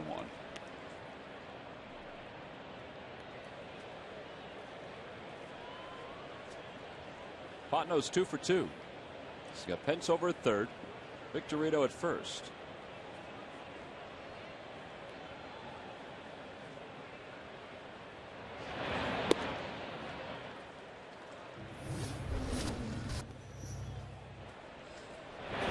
Good at bats. That was the inside out swing, and this is after hitting the ball a long way out of the ballpark. Pinch coming into your pitcher.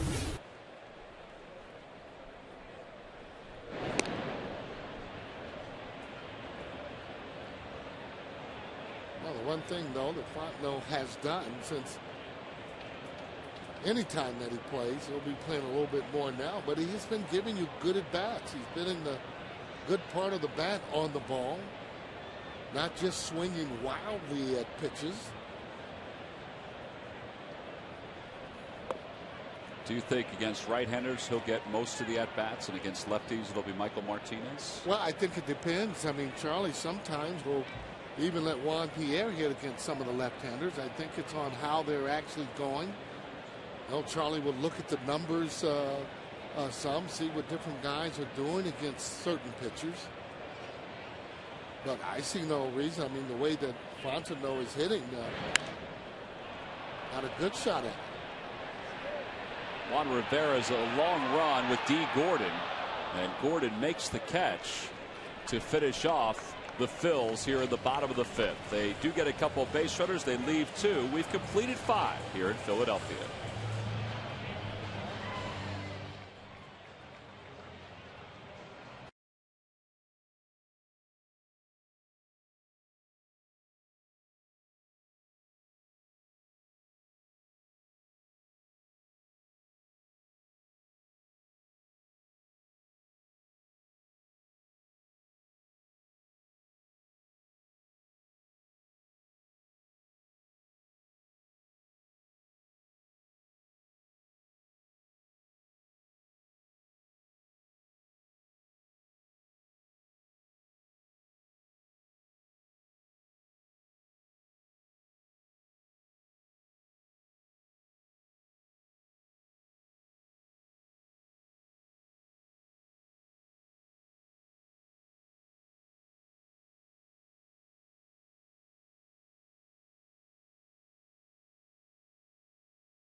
Now more than ever, we're here for you every step of the way.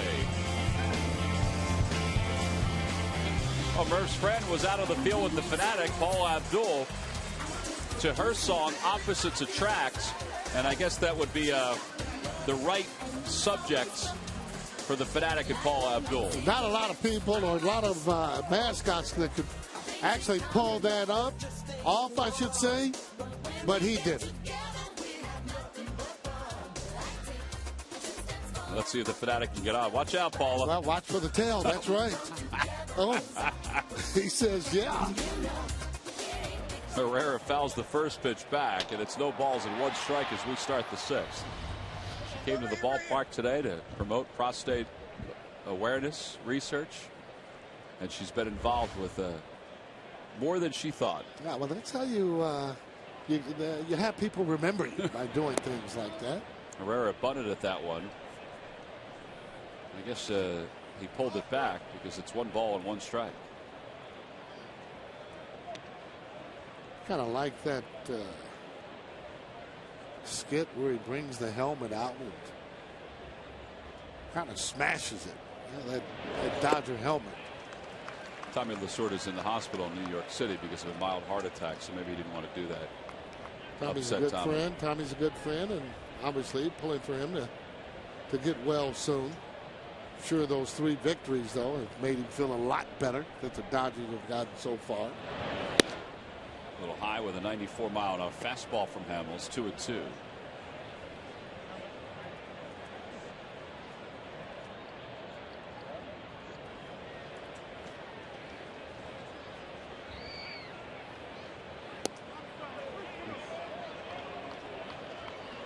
good spot.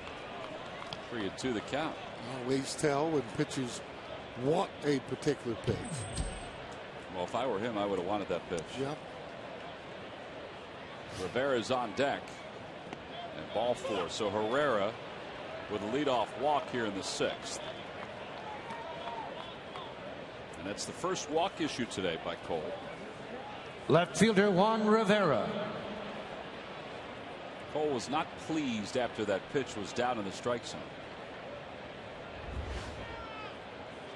Rivera is 1 for 2. He reached on an error his last time up, singled his first time up.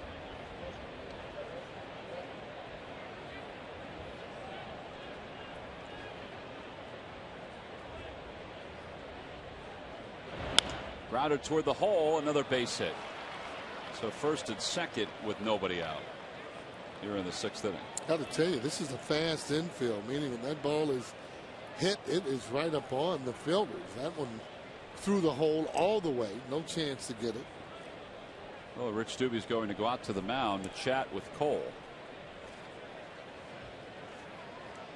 Kind of settle him in. Cole is trying to become Major League Baseball's first 9-game winner with today's game. He's up by 2, 3-1 here in the top of the 6th. Lance Lynn, Cole, Chris Capuano, last night's winner for the Dodgers, and R.A. Dickey. Each have 8 wins. In the American League, they have 10 guys who have 7 wins.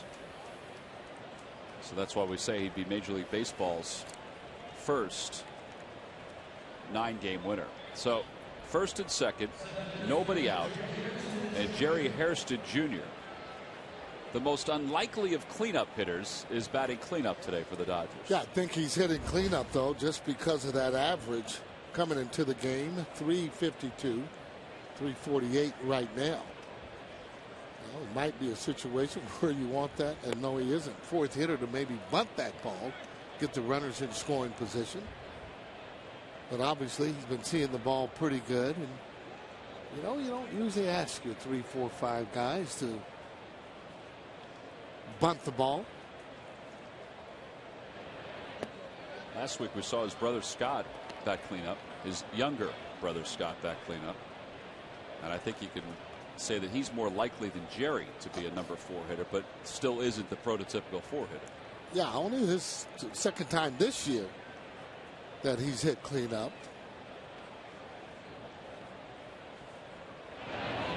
A strike to the knees. It's 2-1.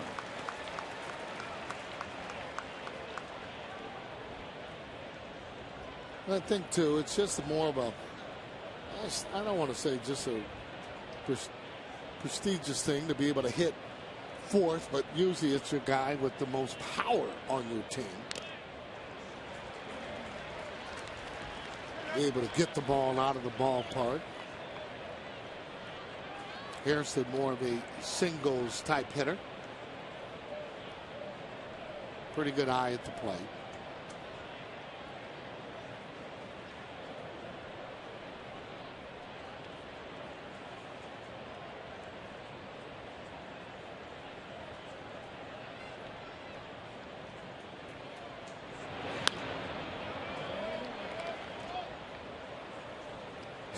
Cole looking for an out here for Jerry Hairston. Looking from that ground ball.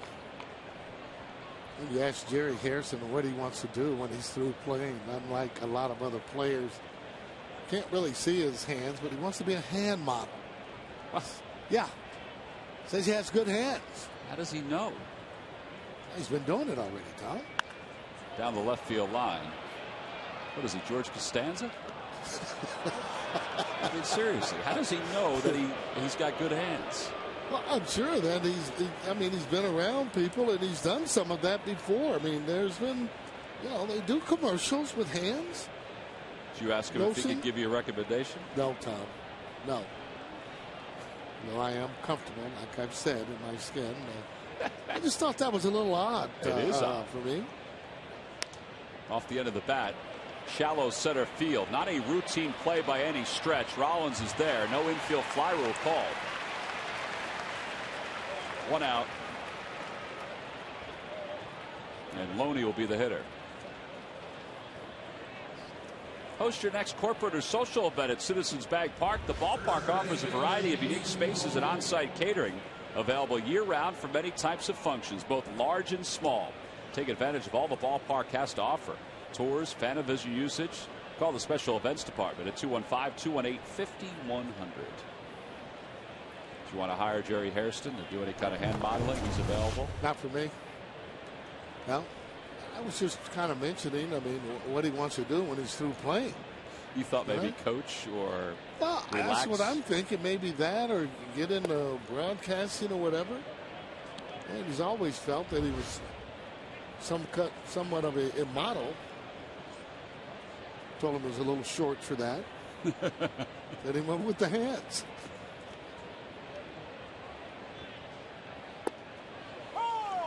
Won the count. He wants to be a hand model. I guess it's lucrative.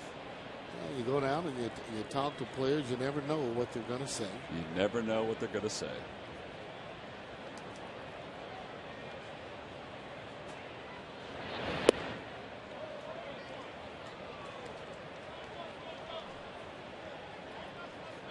Two and one the count to Loney.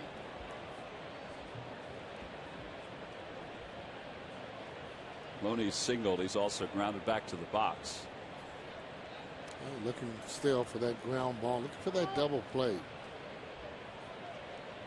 I can see the difference just a little bit. The difference in the catching when Carlos Ruiz is catching. Don't see them shaking off a lot or walking off the mound. Runners go. Pitch is lined to center field, a base hit. Rivera's going to go to third. Herrera scores. It's a one-run game here in the sixth inning. You can see in that sequence right there. Snyder wanted that ball away.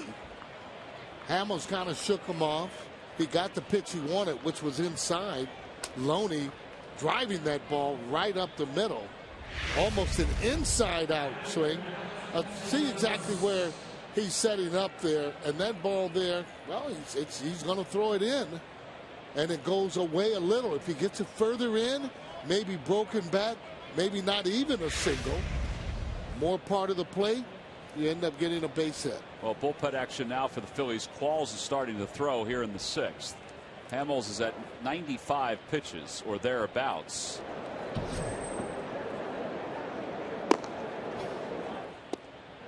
And Castellanos, they appeal the swing. No swing, says DJ Rayburn.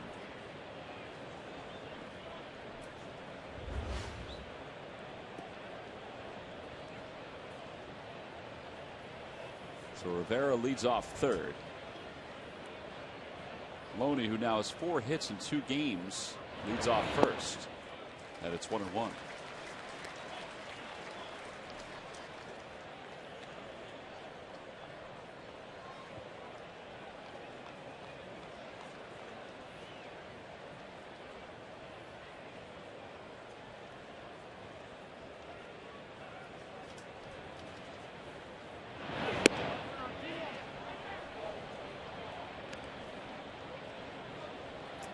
.98 pitches there so far. Now he's starting to get that ball up in the zone a little bit, and thinking he's obviously still strong. Just a little bit of the bad location. Good change up. Well, you see the Phil struggles and what's happened during this 5-game losing streak. Look at the leads that they've had. They led it yesterday. They led it the day before. They didn't score a whole lot Monday or Sunday. 3-run lead in the third on Saturday. Here they've had 2 different leads. 1-0, or excuse me, 3-0, 3-1, and now 3-2. Yeah, and again too, when you're not playing flawless defense, you're going to get. That's what happens. You're going to let other teams back into the game. 3 balls, 2 strikes the count. Swing and a miss. He got it. Second out of the inning for Cole. 6th strikeout for him. And Tony Gwynn Jr. is due up. Boy, what a good pitch. Huge. This is exactly what the doctor ordered. A strikeout.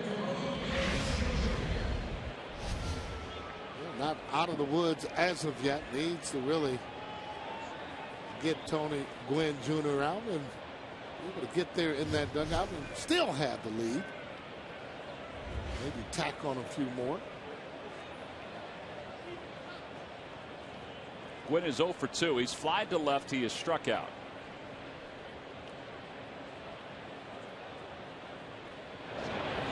And he hits one hard towards short. One hop past Rollins, and the Dodgers have tied the ball game up. An RBI single for Tony Gwynn on the first pitch of the at-bat, and it's 3-3. That ball's hit like a bullet. He drives that ball past J-Roll. He usually catches everything by him and gives you an indication of how hard the ball was hit. And that ball on the outside part of the plate, one hopping through into left field. Matt Trainor's 0 for 2. He's lined out and he's flied out. Swing and a miss. It's 0-1.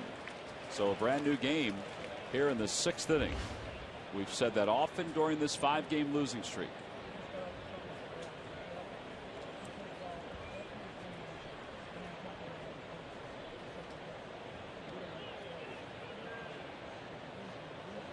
Broke his bat. A looper to left field. Here comes Pierre. He dives. It's a one-hop scoop. The Dodgers will take the lead on a base hit by Matt Trainor. It's 4-3 Los Angeles. Oh, boy. Absolutely nothing Juan Pierre could do in left field. I thought he got a great jump. Thought he was going to catch it. Ball not hit hard enough as it dives right in front of him. 2 outs. You take out whether or not it's going to drop or not. Take a look at it. More off the end of the bat. Thought he might have broke it. Pierre coming in, and you can see how he just died. Did a heck of a job just to keep that ball right in his glove. Well, this is a 3-run inning, and it's not over yet. Aaron Harang, the pitcher, is up. He has struck out twice, and he has not looked comfortable in either at bat.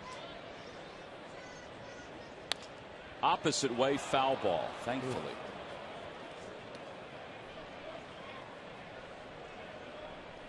Fastball at 94, so he still has good stuff. Just not enough here, though, in the major leagues. Throwing that ball 94, 95. Still got to be able to keep the ball out of the middle of the plate.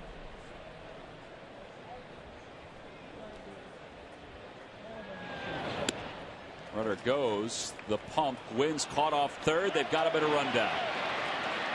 Wigginton tags him, and the inning is over. But the damage is done. 3-run score in the inning for the Dodgers. They get 4 hits. They capitalize on the leadoff walk. 5.5 of the books, and the Phils are playing from behind.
Just comes with Toyota Care. Well, we go to the bottom of the 6th inning. What was a 3-0 lead is now a 1-run deficit. This stretch has not gone well for the Phillies, obviously. Today, they've run the bases well. They just haven't been able to finish off innings when they're in the field. And now as we go to the bottom of the 6th, the bottom of the order will be up. It'll be Mayberry, Schneider, and then a pinch hitter for Cole Hamels against Aaron Harang, who kind of like Chris Capuano has struggled today, but now has the lead. Yeah, I mean, so far it's just been one of those years, but you got to really make your own luck. Nobody's going to feel sorry for you in the major leagues or on any team for that matter. So you just got to toughen it up. They score, and you just got to do things, get on base, and do what you can to make sure your team wins. 44,096 the crowd today. Mayberry leads it off. It takes a strike. This is the 235th sellout in a row, 251st counting the postseason. Mayberry's 0 for 2. And it's 1 ball and 1 strike.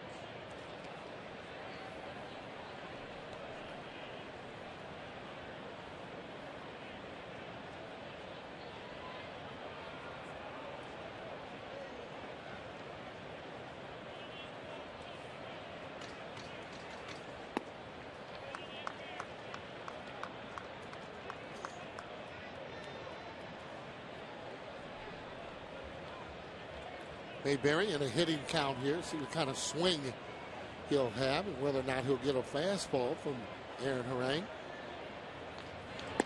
Well, he does. And it's 2-2. That's in a good spot, though. I mean, just because it is a fastball doesn't mean that you got to swing. It's a good spot for the pitcher. Good spot for the pitcher. You know, for the hitter, you would want that ball middle in if you're looking to try and turn on it. Probably get that breaking ball.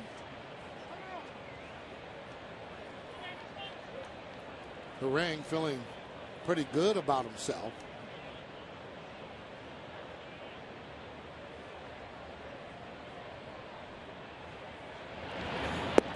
Outside with an 89-mile-an-hour fastball.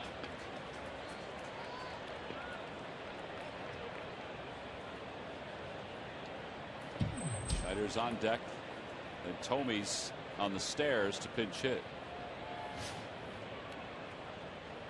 3-2 pitch. Center field, playable for Gwynn. Got it toward the end of the bat. Yeah. And 1 out. Just not able to get good wood on it when they're throwing it on the outside part of the bat. And the other thing is, for me, they're getting him out 2 ways. Getting him out inside and away. So as a hitter, you got to take one of those away if you're going to be successful. So concentrate on, let's say, the inside part of the plate. Right. Or concentrate on the outside part of the plate and take your chances that you'll get 1 or 2 pitches you can hit in those locations. Exactly. That's exactly right. And again, look at the pitcher and take away his strength. If he's better away, get a little bit closer to the plate. If he's a little bit better in, you make that adjustment. And you can make that adjustment from at bat to at bat. And certainly you need to do it from game to game.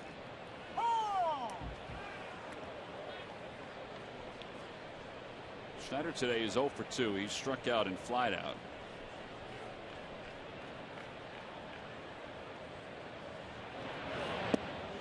And it's 2-1. Jim Tomey's out of the on-deck circle, so it looks like Cole's day is done. 6 innings, 6 hits, and 4 runs, 3 of which were earned. A walk and 6 strikeouts. As Bryan hits it foul softly up the first base side.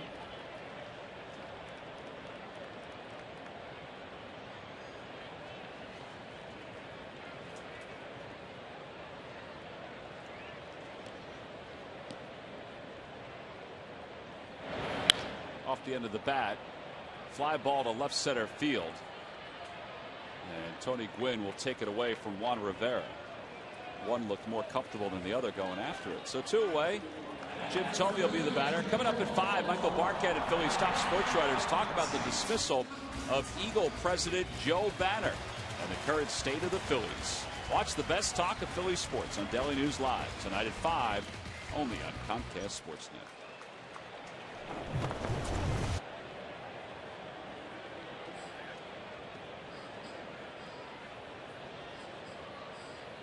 So Tomey will hit. They have the shift on. They move Herrera, the third baseman, to the second base side of the diamond. Tomey 0 for 9 as a pinch hitter with 6 strikeouts, and he fouls the first pitch off. Probably see Jim a lot in the next 9 days as the designated hitter. Well, you can bet, though, the one pitch that he will be tested on will be that fastball. Well, there you go. It's a fastball. He hits down the left field line. Long run for Rivera. He slides and makes the catch. And it's a 1-2-3 6th inning. Aaron Harang has been staked to a 1-run lead, and he provides a shutdown inning. We go to the 7th, where the Phils trailing at 4-3.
Pattern lately. Unfortunately, Phillies did get out to a 3-0 lead in the 6th inning for the second straight game. The Dodgers have taken the lead 4-3. This one, on both sides, this is one of those you had to see it to believe it games, really. There's all kinds of crazy stuff going on in this one. Good plays, bad plays, good base running, bad base running, bad defense. Strange. Well, Cole Hamels is done after 6. Joe Sabry will take over here in the 7th. Cole allowed 4 runs. Wheels and I were talking in between innings. The key inning, you might look to the 3-run 6, but it really was that 4th inning when the first 2 batters got on thanks to errors, and the Dodgers scored 1 run. It was an unearned run, but that inning really lifted Cole's pitch count more than it should have. And it gave the Dodgers some life, too. You know, he was pitching great. He should have had about a 7-pitch inning and out of it. Anyway, you know, when you're losing, when you're struggling, like, there's always going to be these things you look at and say, well, if this had happened or that had happened. But that's an easy one to look at. Yeah, Sabry will face Ivan De Jesus, the pinch hitter, here in the 7th inning.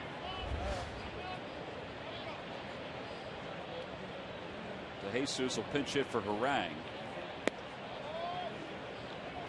And it's quickly 2-0. Jamie Wright looks like he'll be the next pitcher for the Dodgers. Their closer, Kenley Jansen, well, we don't know, but they said he's probably not available. Really? He even said he was a little tuckered out after last night's game. Yeah, as big and strong as he is, he can't be available today. Swing and a miss, 2-1. So they're going to try somebody. Their bullpen has been basically lights out in this series, and that's another reason why they've won. So there's a veteran, Jamie Wright, sinker slider guy. At least he used to be.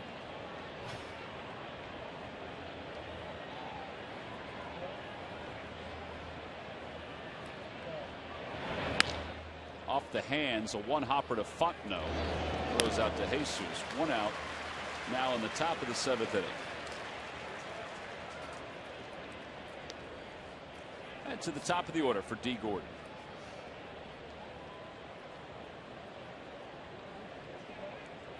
Savory's been the Phil's long man since Kyle Kendrick was put back in the rotation. And he hasn't been bad. He's not totally stretched out. He has started to stretch with the pitchers from time to time, the starting pitchers prior to games, and he's also getting a chance to take some hacks in the cage. That's part of being a long man, because at any time you could be a spot starter. So by stretching and doing some things with the starting pitchers, you kind of got to get into their routine. A little stoppage of play because, well, there was an odd throw back to the mound. Doctor said, "Did you see that?" I think it was Brian Schneider who just, it slipped and it rolled right past him, right past Savory.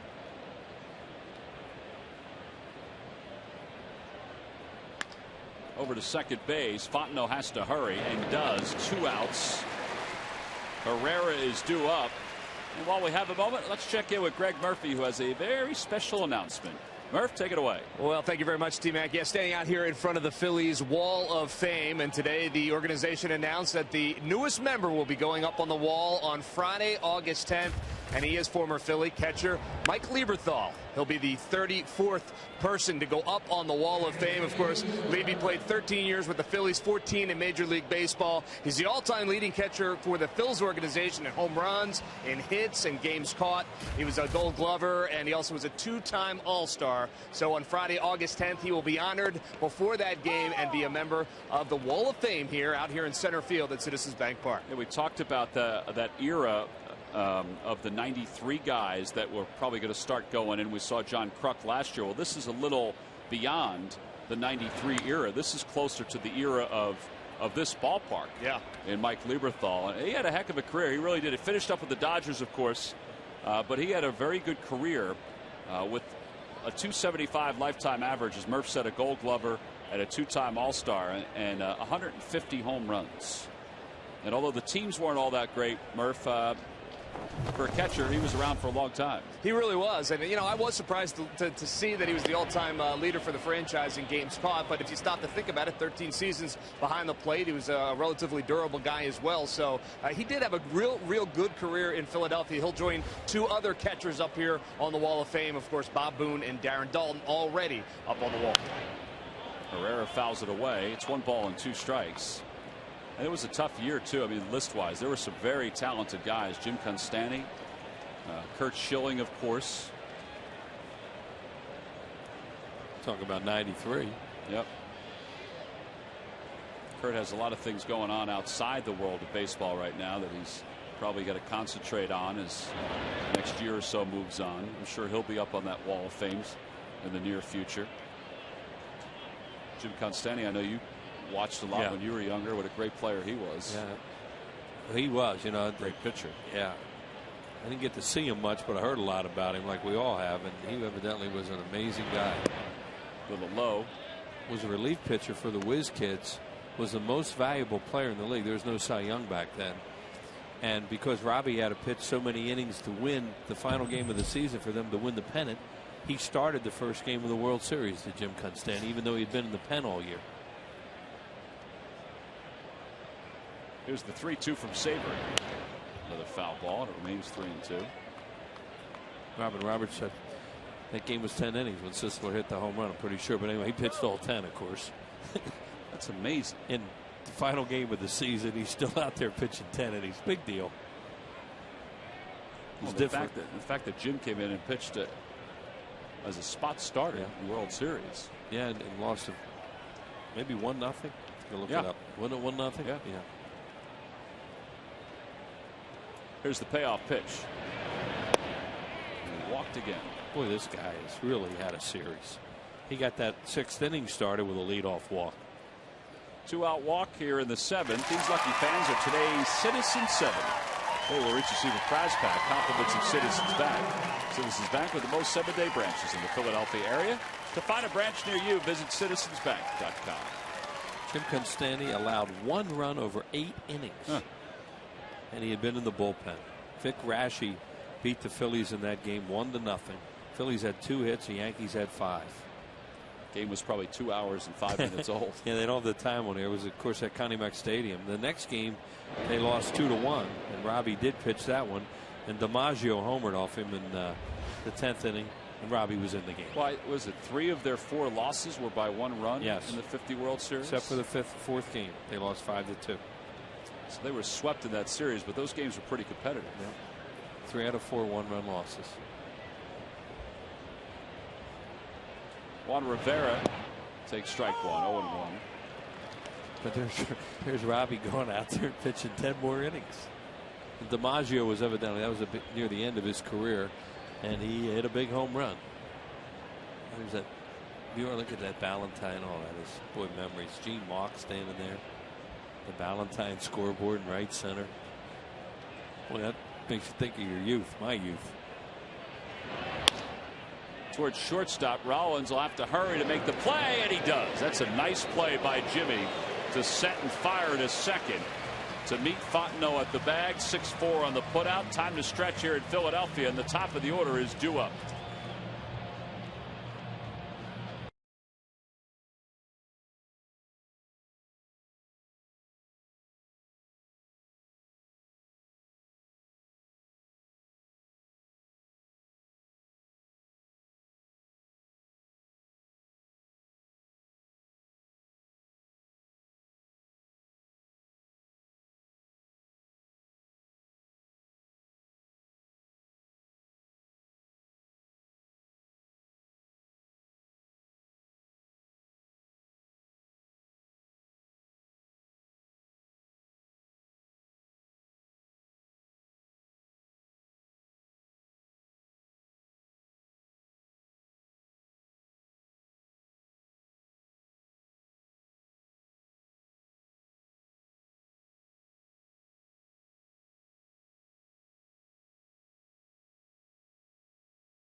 Here we go.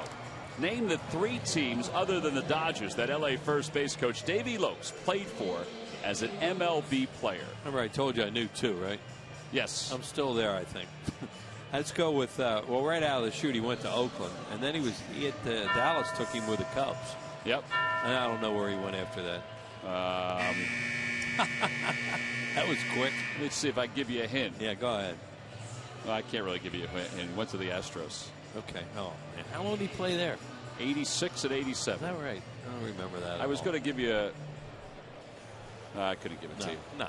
Log back on to Phillies.com to find out if you're the winner of a Phillies prize pack. Thanks for playing Dodge Stump the Fans. That's not a layup. First 2, Oakland and the Cubs are. Will's a little artwork bringing to the ballpark here. Maybe that's the St. Anastasia's group. You think so? Have you gone out to find them yet? No. Rollins will lead it off against Jamie Wright as we start the 7th. One of these guys has to give up some runs, don't they? Well, I would say yes. They have really used them in this series, too, and they've been very effective.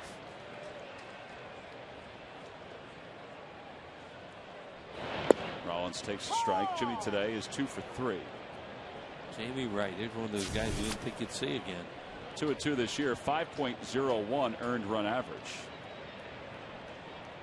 Working from the stretch, even though he's a starter most of his career.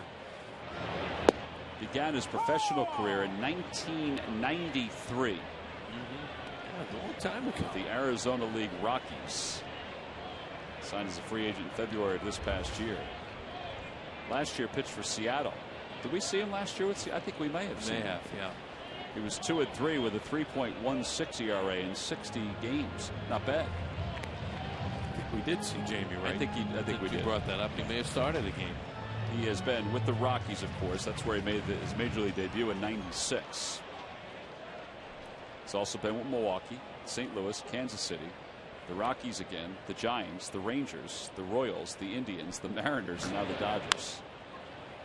He's going to have one of those man caves, you know, with all these jerseys lining his wall. He's going to be able to fill up the whole wall. And when he was effective, that's what he used to do a lot, is kill worms. He was a ground ball pitcher. So 1 out, Juan Pierre's the hitter. So he's just, you know, they get into these games where they get punched in the gut, and it's really hard to come back in them, at least when you're struggling the way that they are. And right now they're in another one where that just happened to them again. And, you know, 3 up and 3 down in the 6th, and now trying to get something going at the top of the order here in the 7th. They're only down by a run. It just seems like more.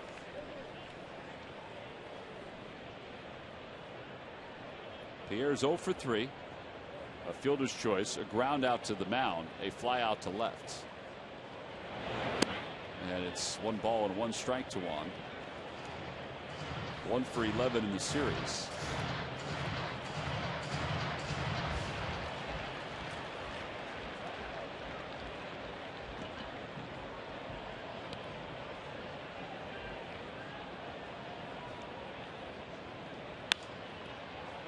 Juan fights it off back through the middle. So 2 ground outs for the first couple of outs here in the 7th. And it'll bring Hunter Pence to the plate.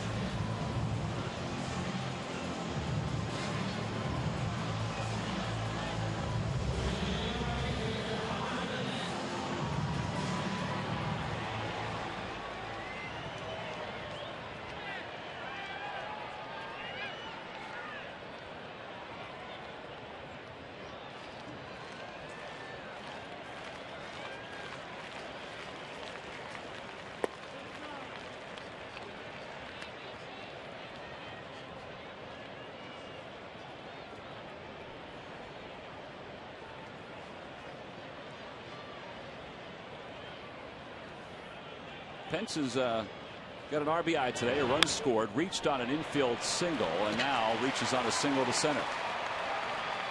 A 2-out base hit.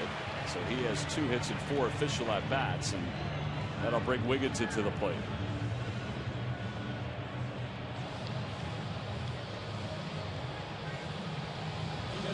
Wigginton is 1 for 2.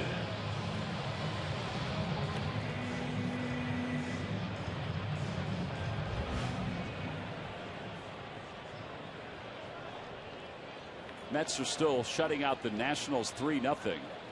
R.A. Dickey is working on the shutout. Well, he pitched greatly. Well, he could be the National League's first 9-game winner if he wins today. It's a heck of a story. People are now starting to talk about him possibly starting the All-Star game. Imagine. For the National League. He'll be screwing up swings for the entire second half of the year. I think home run derby gets him. 7 innings today for R.A. Dickey. 3 hits, 8 strikeouts. He can even pitch a couple innings. They're really guarding the line right now with Wigginton, giving that hole on the left side. It's just the 7th inning, but they don't want to give up an extra base hit here. Look at the bullpen. That's what we're talking about. They just haven't given up anything. Chopper back toward the middle. Big hop for Gordon. Easy flip. And the Phillies go down quietly in their half of the 7th inning. We've completed our first 7. Phillies trail it by 1 as we go to the top of the 8th here at Citizens Bank Park.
vehicles that get 30+ MPG go further. Visit your Quality Plus Ford stores today. By Citizens Bank, we're for homes. Talk to us today about how we can help guide you to the loan that's right for you. And by Jeep, visit Jeep.com to learn more. Well, we go to the 8th inning. Joe Savory will get set to begin his second inning of relief work. He'll face Jerry Hairston, James Loney, and Castellanos. Hairston is 0 for 2 with a sacrifice fly, an RBI. Phillies 3 runs on 9 hits. The Dodgers on top by 1. They have 4 runs on 6 hits. And Hairston takes a strike at the knees. It's 0-1. Sloppy game 2 with 4 errors. Two apiece. And the errors have played a factor in this game.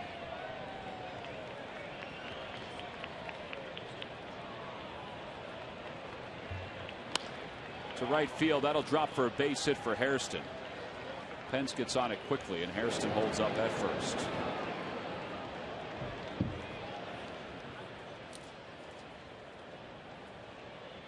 James Loney will be the hitter. Want to add to your Phillies game experience? Pre-game party areas for groups of 20 or more are perfect for entertaining family, friends, or business associates. Call 215-463-5000 or go to Phillies.com to ask for information. Loney's been kind of a singles machine these last couple of games. He does have 1 double. But I wonder if they feel like he's swinging his way out of whatever slump he's been in this year. Yeah, this guy used to be a power hitter, and he lost it.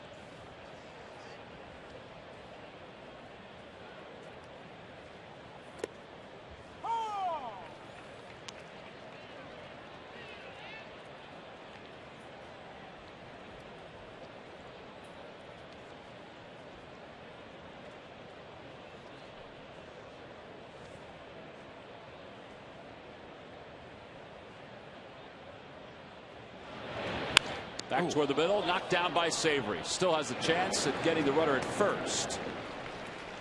So up to second goes Hairston. 1-3 on the putout. Most homers he hit was 15. I should have said that he had, as a guy that you would think had some power. Well, he drove in some runs. Yeah. Though. He's not doing that. He was a doubles guy more than anything. He had 41 doubles a couple of years ago. He also had 33 in another season.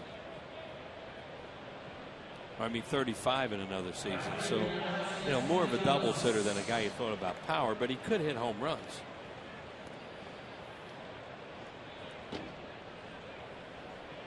Castellanos is the hitter now. He's 0 for 3.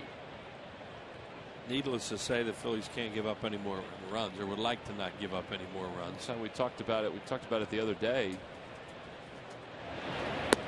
when they gave up a run late in that 5-4 loss. But it was important not to give up any more. Yeah, last night. Yeah, that's it. And they gave up the extra run in the 9th inning on a bases loaded walk to Loney. Scored in the bottom of the 9th inning, but still finished one run down. Check swing, foul ball. I wonder where they're going to go with their bullpen today. Whether you figure Jansen not available, well, they do have the one left-hander, Elbert, up throwing right now. And Belisario should be available as well. I mean, he pitched in game 1. Took that ball right back to the arm. He should be good to go. Lindblom's pitched a lot in this series. Been in 2 straight.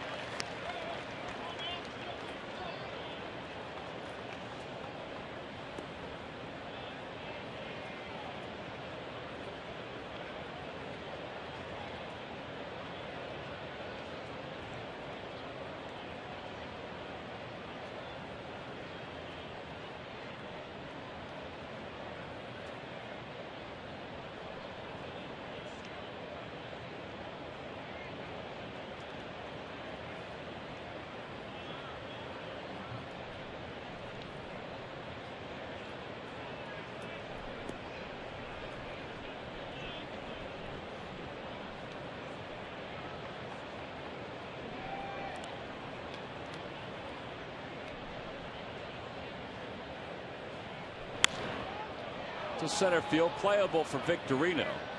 carried a little farther than I thought. He's on a couple steps from the track, makes the catch. The runner tags from second, and it goes to third. That's Jerry Hairston. So 2 outs, and Tony Gwynn Jr.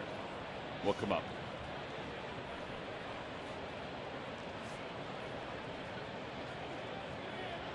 Gwynn, RBI single in the 6th. That tied the game. Look how many big hits they've gotten in this series, especially 2-out hits when they really needed them to win games or to give leads that eventually won games. And Gwynn, now he's part of it with that hit he got his last time up. Yeah, this series has not been won by the Dodgers with their big sticks like Andre Ethier, or I guess you consider Juan Rivera. It's been guys like Herrera and guys like D. Gordon, guys like Tony Gwynn that have done the most damage. Yeah, Herrera's gotten on to down an error and a walk and scored 2 runs. And it gives him a chance to be a little chatty in the dugout. He got some energy. He's just happy to be here after all those years in the minors. Was that Herrera? Yeah.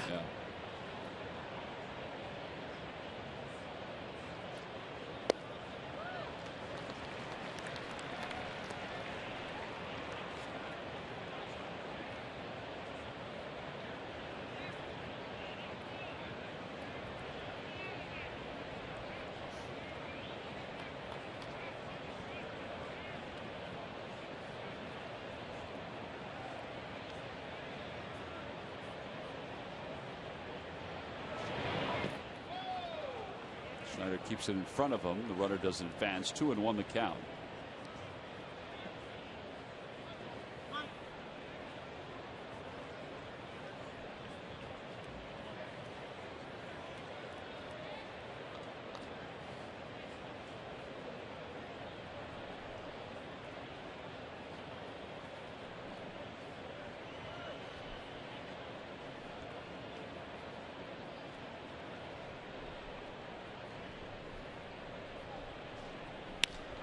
To left center field. Victorino got a good jump. He's out there. The inning is over. So Savory, 2 scoreless innings in relief of Cole Hamels. No runs, 1 hit, 1 man left here in the 8th. We go to the bottom of the 8th inning. Victorino will be the first up for the Phils.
Let's take a look at our Kia Minor League Players of the Week. The Pitcher of the Week, Jesse Biddle. Boy, he's really been clamping down on all those awards these last couple weeks, including Pitcher of the Month. John Swomey, who is playing for Lehigh Valley. He's one of the catchers at Lehigh Valley. 5 games. He hit .600, had 2 home runs and 7 RBIs. He also scored 8 runs. So congratulations to those guys. It's been a heck of a 6 weeks now for Jesse Biddle. Changes for the Dodgers. Andre Ethier is in the ball game to play right field. He'll bat third. Castellanos goes over to left field from right field. And now the Phillies will face Jamie Wright in the home eighth. It's Victorino, Fontenot, and Mayberry. And a strike at the knees. It's 0-1. Victorino has singled. He's walked. He's reached on a fielder's choice.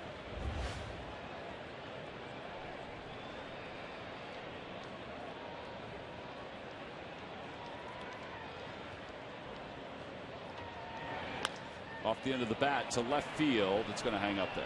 1 out.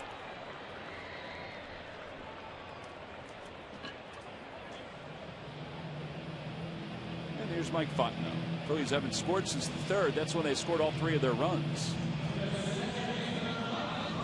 They've had 3 games in this series where they've scored in 1 inning.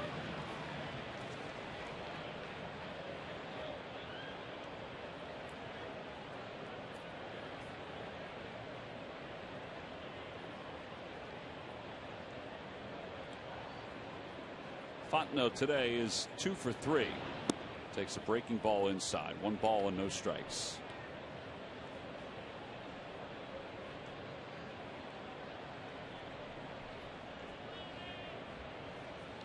Charlie just keeps saying we got to go out there. Nobody's going to hand anything to us. We got to just play hard and try to get back on track. The unfortunate thing is, when you looked at the schedule at the start of the year, you thought, all right, leading up to interleague play, where, National League teams have had trouble in interleague play. You have a 7-game homestand, and you can, go into that road trip feeling pretty good about yourself. Well, here at home, things have not been so rosy for the Phillies, as Fontenot takes that one off the foot.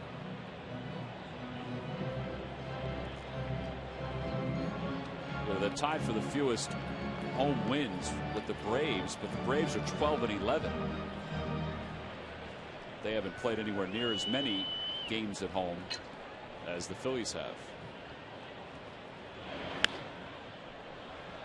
Out of play, and it'll be 2-2 to Fontenot.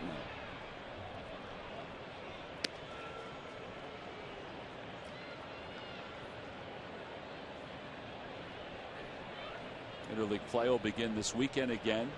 Phillies, of course, in Baltimore, where they're going to expect a little home cooking because the Phillies fans travel very well down to Baltimore. This is also the time with interleague play where you're going to see certain guys playing either out of position or just in different positions.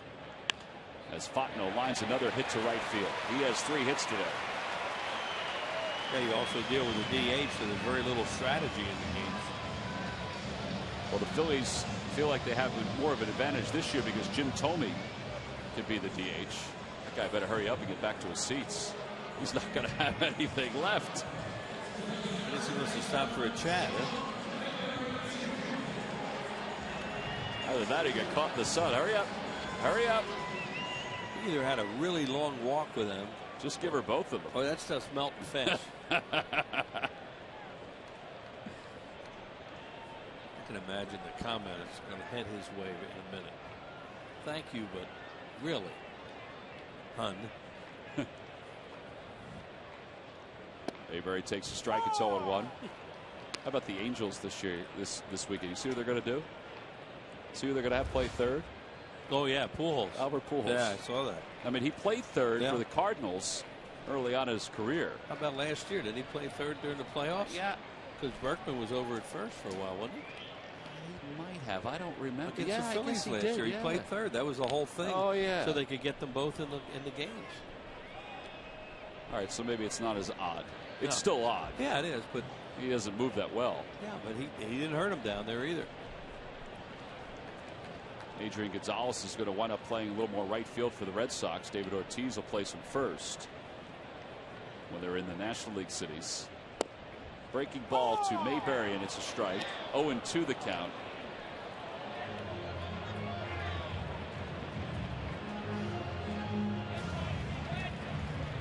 Phillies down by 1 here in the bottom of the 8th inning.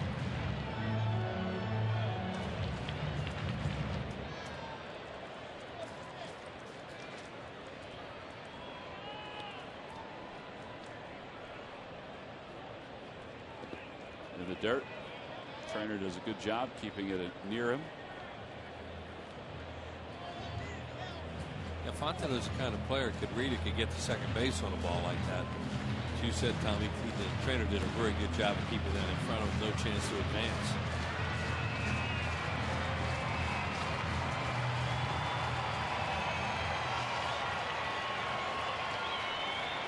Papelbon if the Phillies take the lead, and Qualls if they don't.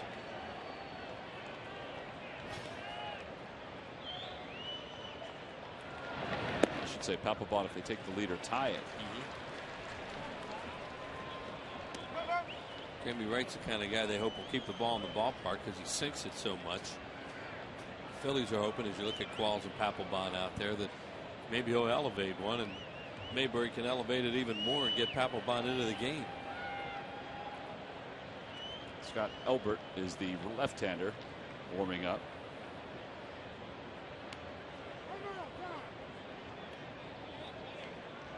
Look at the Phillies bench. You figure Polanco's not available, so they have Ruiz and Luna, and Michael Martinez is back now. He's a switch hitter. Here's Carlos. Mayberry swing and a miss. Second time tonight he's down on strikes.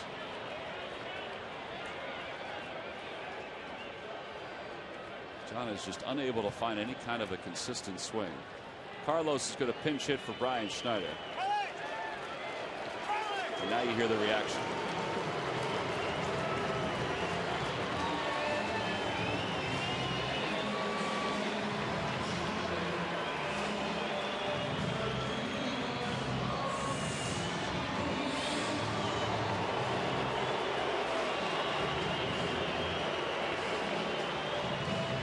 Carlos will bat here, hitting .358, third in the league in hitting.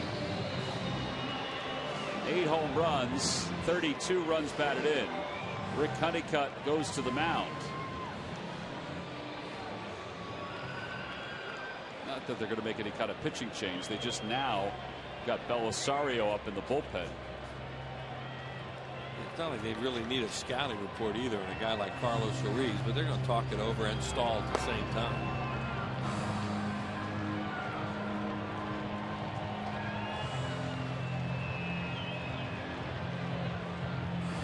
Honeycutt is one of the guys that's been around to watch Carlos Ruiz's heroics against the Dodgers over the years.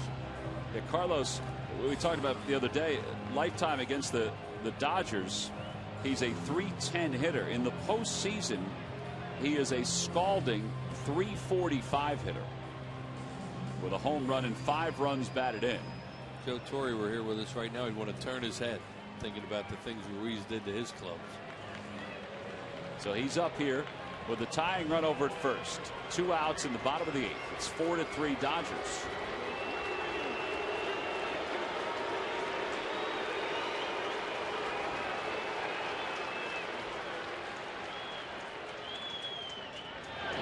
And a ball down low. It's 1-0.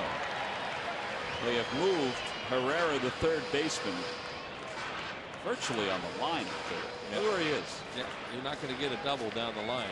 You might get a double, though, through the hole. Yeah, that's it. We'll give you a single in the hole, but not a double. To right field. Ethier's out there now, and he'll put it away. So Jamie Wright gets Ruiz as a pinch hitter here in the 8th inning. No runs, 1 hit, 1 man left again for the Phils. So they've left 2 in the last couple of innings, 4 in the last 4. We go to the 9th.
Depot.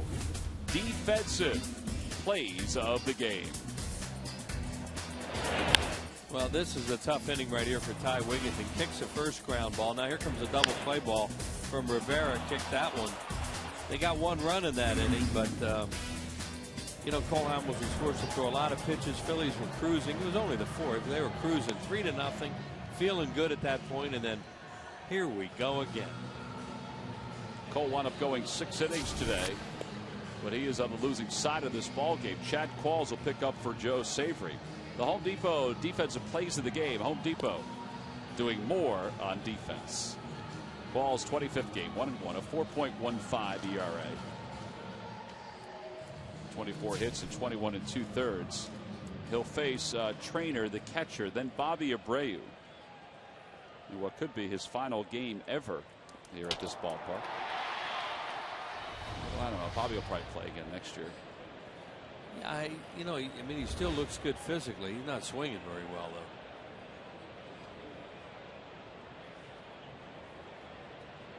Here's Bobby. Can't wear number 53 because that is retired, and rightfully so. Yeah, Don Drysdale. Trainer takes a strike from Qualls. It's 0-1. And they have some retired numbers, and that Big D is certainly one of them.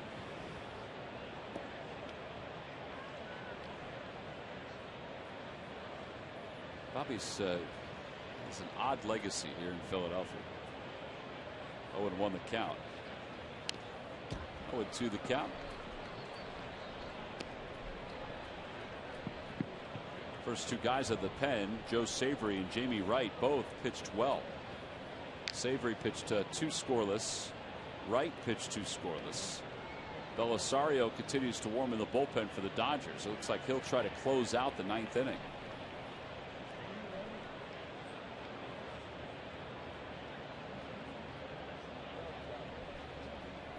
Grounder back toward the box. That's going to be a tough play, even with Trainer running, and Rollins won't have a play.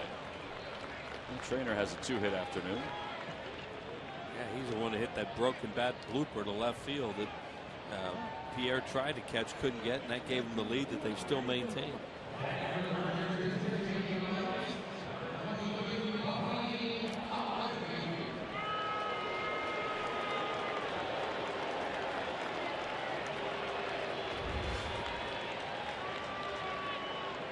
So Bobby Abreu, 316 this year, 3 for 8 in the series. Go back to one of his at bats a couple days ago. It was probably the biggest at bat of the inning.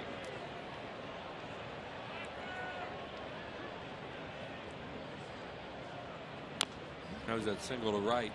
Where he pitched it for the pitcher in the 8th inning. Runner thrown out at third, but it, you know, it kept everything. You know, they still had the inning alive, and then eventually, you know, score. There've been, boy, every one of these games has had one little turning point in it, and it's all been in favor of the Dodgers so far because they've executed.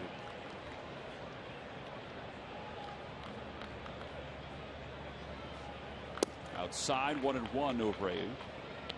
Qualls is trying to sink a ball away. Maybe he'll roll it over into 2. Abreu has always been very adept of taking the pitch away to the opposite field.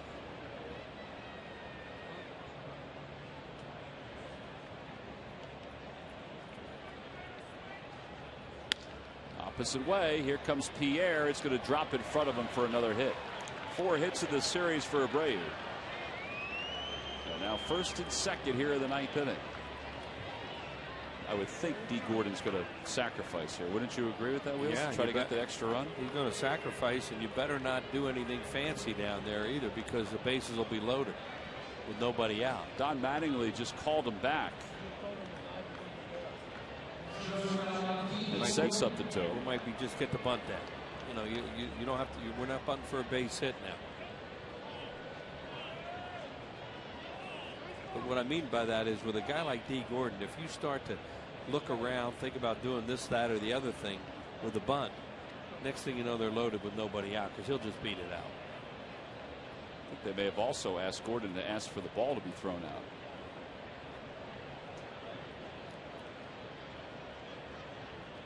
They're looking at the ball as if Qualls did something to it. He did a base hit the left.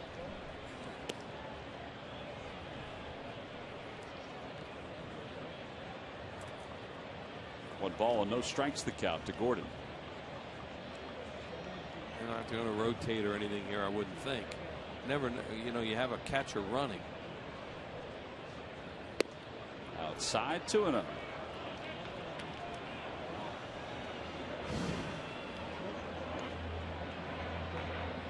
Balls needs to throw a strike. The ball's bunted real hard at him. They have a chance at third.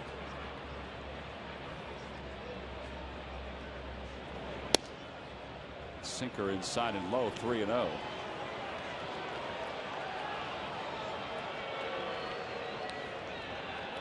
Bobby Abreu, did Bobby Abreu reach anything there?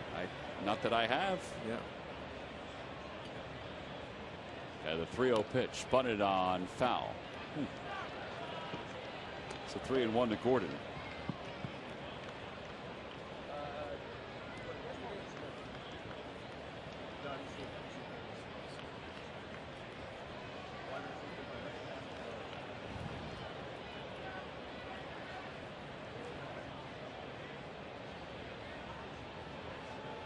Gordon bunts it in the air. I'm surprised that he just didn't take a strike. Well, it's just not a very good effort that he's putting. He did a good job to get the 3-0, and then I don't know, that right there looks like he's mad that he has to bunt. It does. That's what I was thinking, the same thing. And that they already told him, up, hey, we don't want a base hit here. We want to get 2 men over.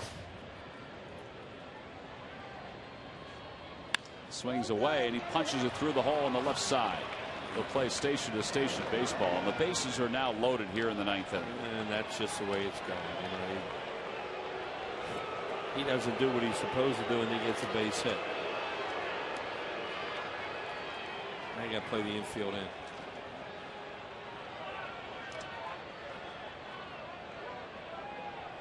Valdez now warming in the pen. Has to throw a strike, doesn't want to walk him, a high sinker, and just takes it the other way.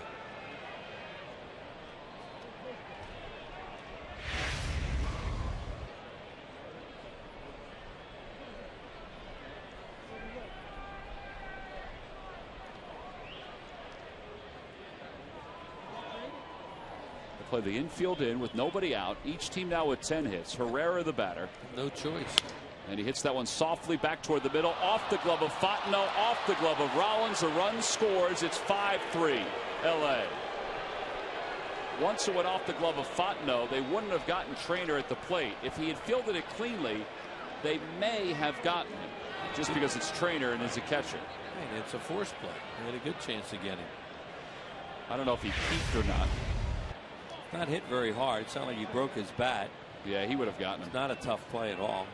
And Trainer's not going to score in that play, but well, now you have to face Ethier. E4 RBI for Herrera. So he's been on base twice today with errors and twice with walks.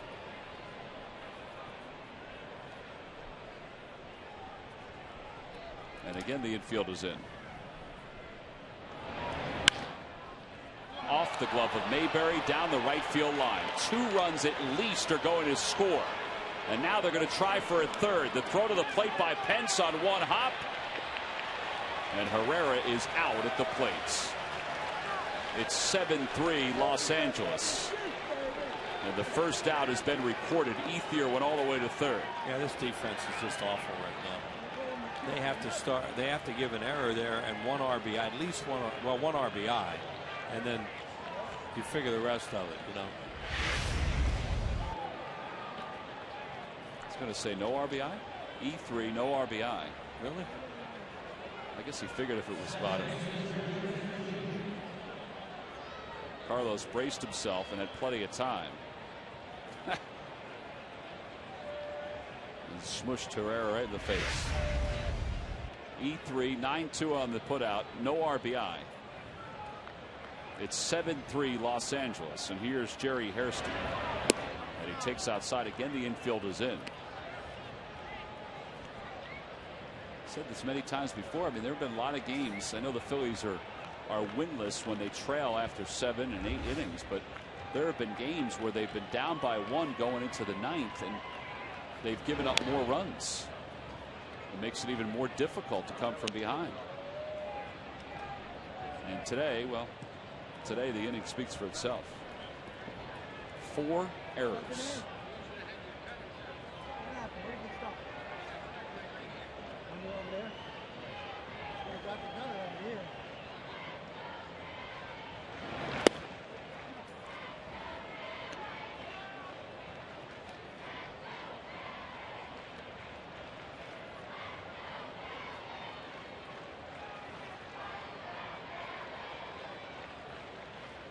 Walks off third. The 2-1 pitch to Hairston. Line drive, base hit to left field. Another run will score. It's going to be 8-3 in favor of the Dodgers. Hairston with an RBI single, his second RBI of the day, his second hit of the day. I think Charlie Manuel's going to go get Chad Qualls. And here he comes.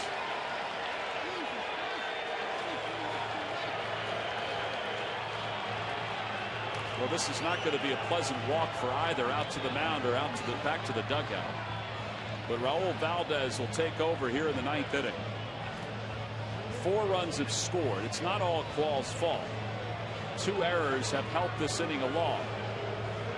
But the 3 straight hits to start the inning didn't help. This is an AT&T call to the bullpen. Top of the 9th inning, it's 8-3 in favor of the Dodgers.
That's it. And a runner at first. The Phillies will turn to their second pitcher of the inning. It's Raul Valdez who's on to face James Loney. 11th ball game for Raul. 2-0, a 2.25 ERA. And Loney, who is 2 for 4 this afternoon, will bat with that runner on first.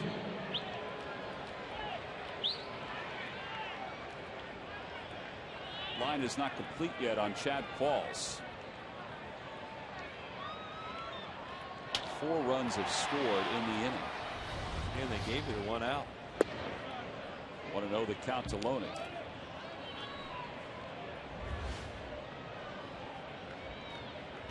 His average of 259.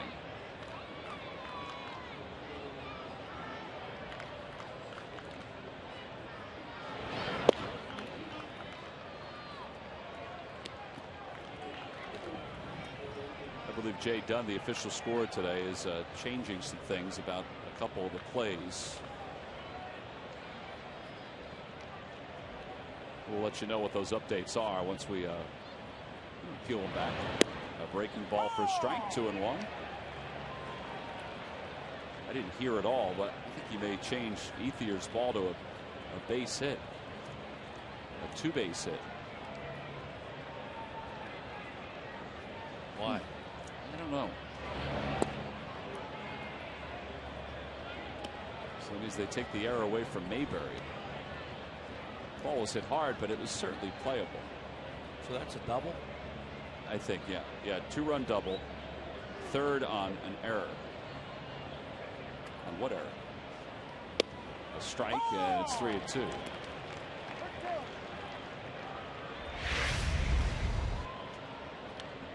Ball's hit hard, one hop. No, that's an error.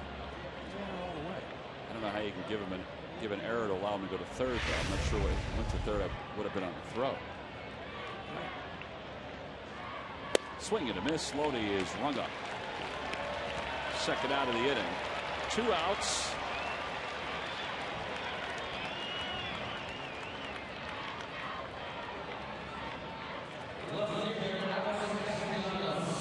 Castellanos will be the hitter. He's 0 for 4.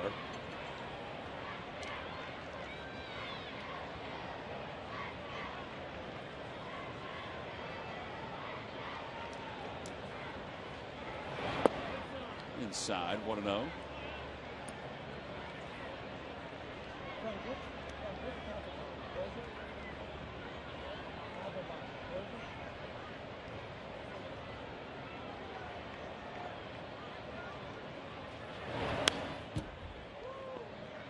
Mets have defeated the Nationals 3-1.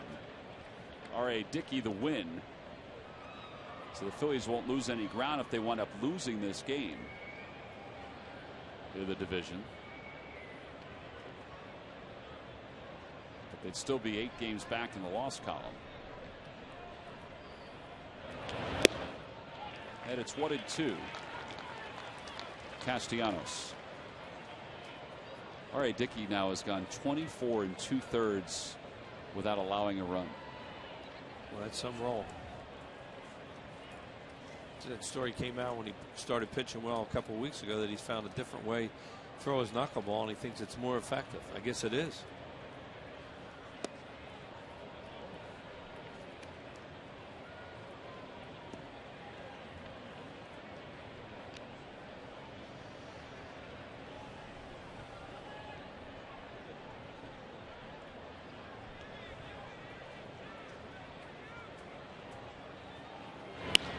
To left field, not deep, playable for Pierre. And mercifully, this inning comes to a close. 4-run score in the inning for the Dodgers. What was a 1-run lead is now a 5-run lead. Middle of the 9th inning here at Citizens Bank Park. It's the Dodgers 8 and the Phillies 3.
Presented by Cure Auto Insurance.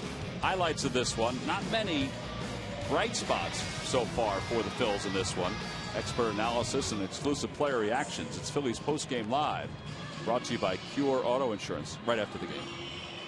Phillies will hit the road after this game down to Baltimore and hopefully regroup on their way into interleague play. Down 8-3 here in the bottom of the ninth. And Sean Tollison will take over for the Dodgers. And he'll face Hector Luna, then the top of the order for the Phillies. Reading up on this guy, they brought him up today. He has unbelievable strikeout numbers in the minor leagues. How about 18 earned runs in 120 minor league innings? That's it. How about his, well, I don't know if they have it there, but his strikeout totals are scary. Now, whether that equates to the major league someday for him, who knows? 34 strikeouts this year in 22 in the third innings. Yeah, that's just the norm for him. 178 strikeouts in 120 minor league innings. That's big time. That's a closer. You know, when you look at that, you think, well, he may be a closer someday, but then those guys are different anyway. He'll face Hector Luna to start it off, and he fires a ball up high. It's 1-0. 94 in the gun on the first pitch.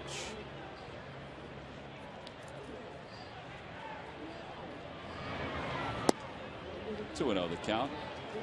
I guess they figure they'll give him a sort of a relaxed situation. This is his major league debut. Yeah.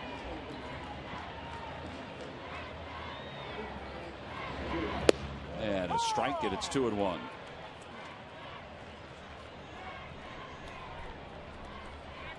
Tollison was a 30th round selection. 30th round in 2010, and he's already here in the big leagues. And he throws it down and away. 3-1 the count. Played for Baylor University for 3 years. Still 30th round. That's amazing. You never know, though. It was Mike Piazza. But look how fast he's gotten. Yeah. The big Well, ones. that's a big arm. You'd have to go back and find out, what his history was, why he went so late. Was he going to go to college? Well, he was at Baylor. And then he went to college. Played 4 years. That could be why, because they figure out he plays 4 years. He has no choice but to sign. Right. 3-2 the count. Outside, ball 4. So a walk here in the ninth. And Rollins will be the hitter.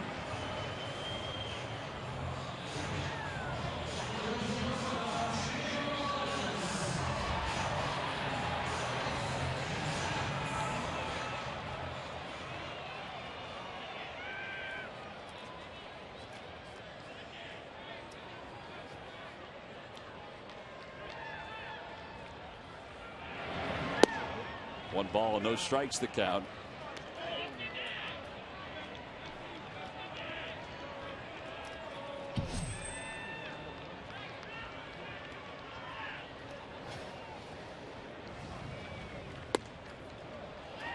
Now that trainer is going to go out. I mean, obviously, the kid making his major league debut is all kinds of fired up. Yeah, and he's trying to throw it through the wall right now. And they probably, if they could back him off a little bit, just throw the ball over the plate, he'd have a better chance. But that's easier said than done with the adrenaline rush he must have. Listen, if you throw 95 and this is your major league debut, you try to throw it through the wall too. Yeah, and he's so used to just striking people out. He figured, why can't I do it here?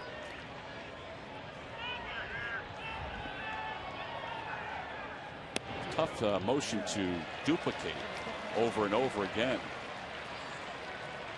He's just throwing all fastballs. You don't know what kind of breaking ball. There's got to be more to it than just fastballs.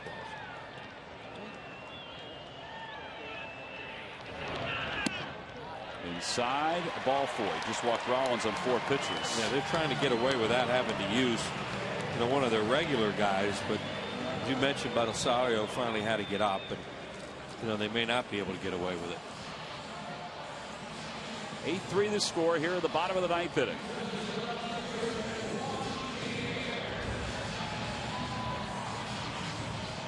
Juan Pierre today is 0 for 4. Phillies scored all 3 of their runs in the third inning.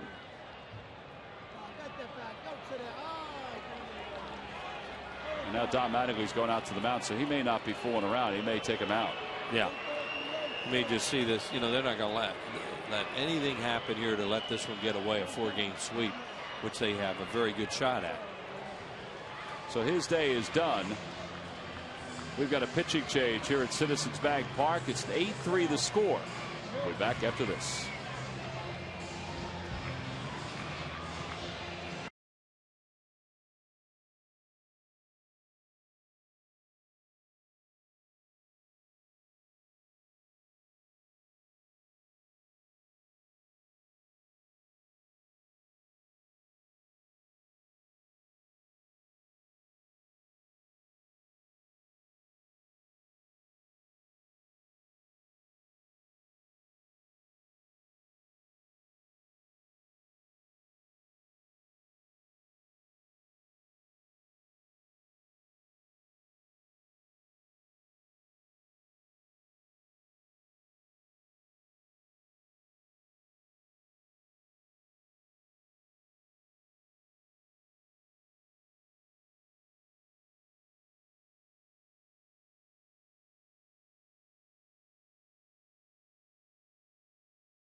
Our W. Mason deliveries of the game. It was supposed to be something positive for the Phils, but it turns out to be something not so positive. Well, they had the 3-0 lead, then it was 3-1. Now that hit by Loney made it 3-2. And here come the Dodgers again. Win with a base hit to tie it in the hole to left. And then Trainer breaks his bat right off the end of the bat, bloops it right in front of Juan Pierre. Loney scores. They went ahead, and they have not given up the lead. And they lead it 8-3. Those are our W.B. Mason deliveries of the game. Belisario, 16th game, second time in this series. And Pierre's the batter with nobody out. Juan takes upstairs, and it's 1 ball and no strikes. Well, it's not the major league debut that he had envisioned. No, he just came in firing. He couldn't throw it over the plate.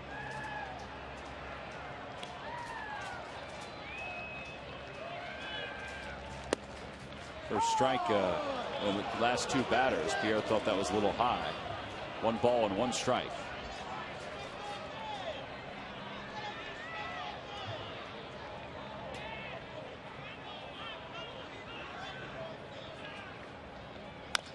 To the right side, Loney goes to second for 1. That's all they'll get. And there's 1 out here in the 9th. Our upcoming schedule for the Phils includes 3 games against the Baltimore Orioles, 2 on Comcast Sportsnet. Sundays is on PHL 17. Then the off day on Monday, 3 against the Twins. And then north of the border for the second time in as many years against the Blue Jays. A 1 o'clock game next Saturday on Comcast Sportsnet. And then a 1 o'clock game on Sunday the 17th on PHL 17.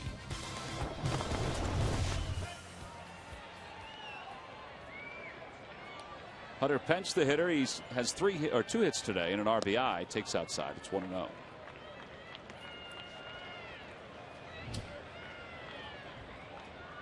Tomorrow, Joe Blanton against Jake Arrieta for the Orioles, who play tonight in Boston, where they, as you said earlier, they've just been dominating. 2-0 to Pence.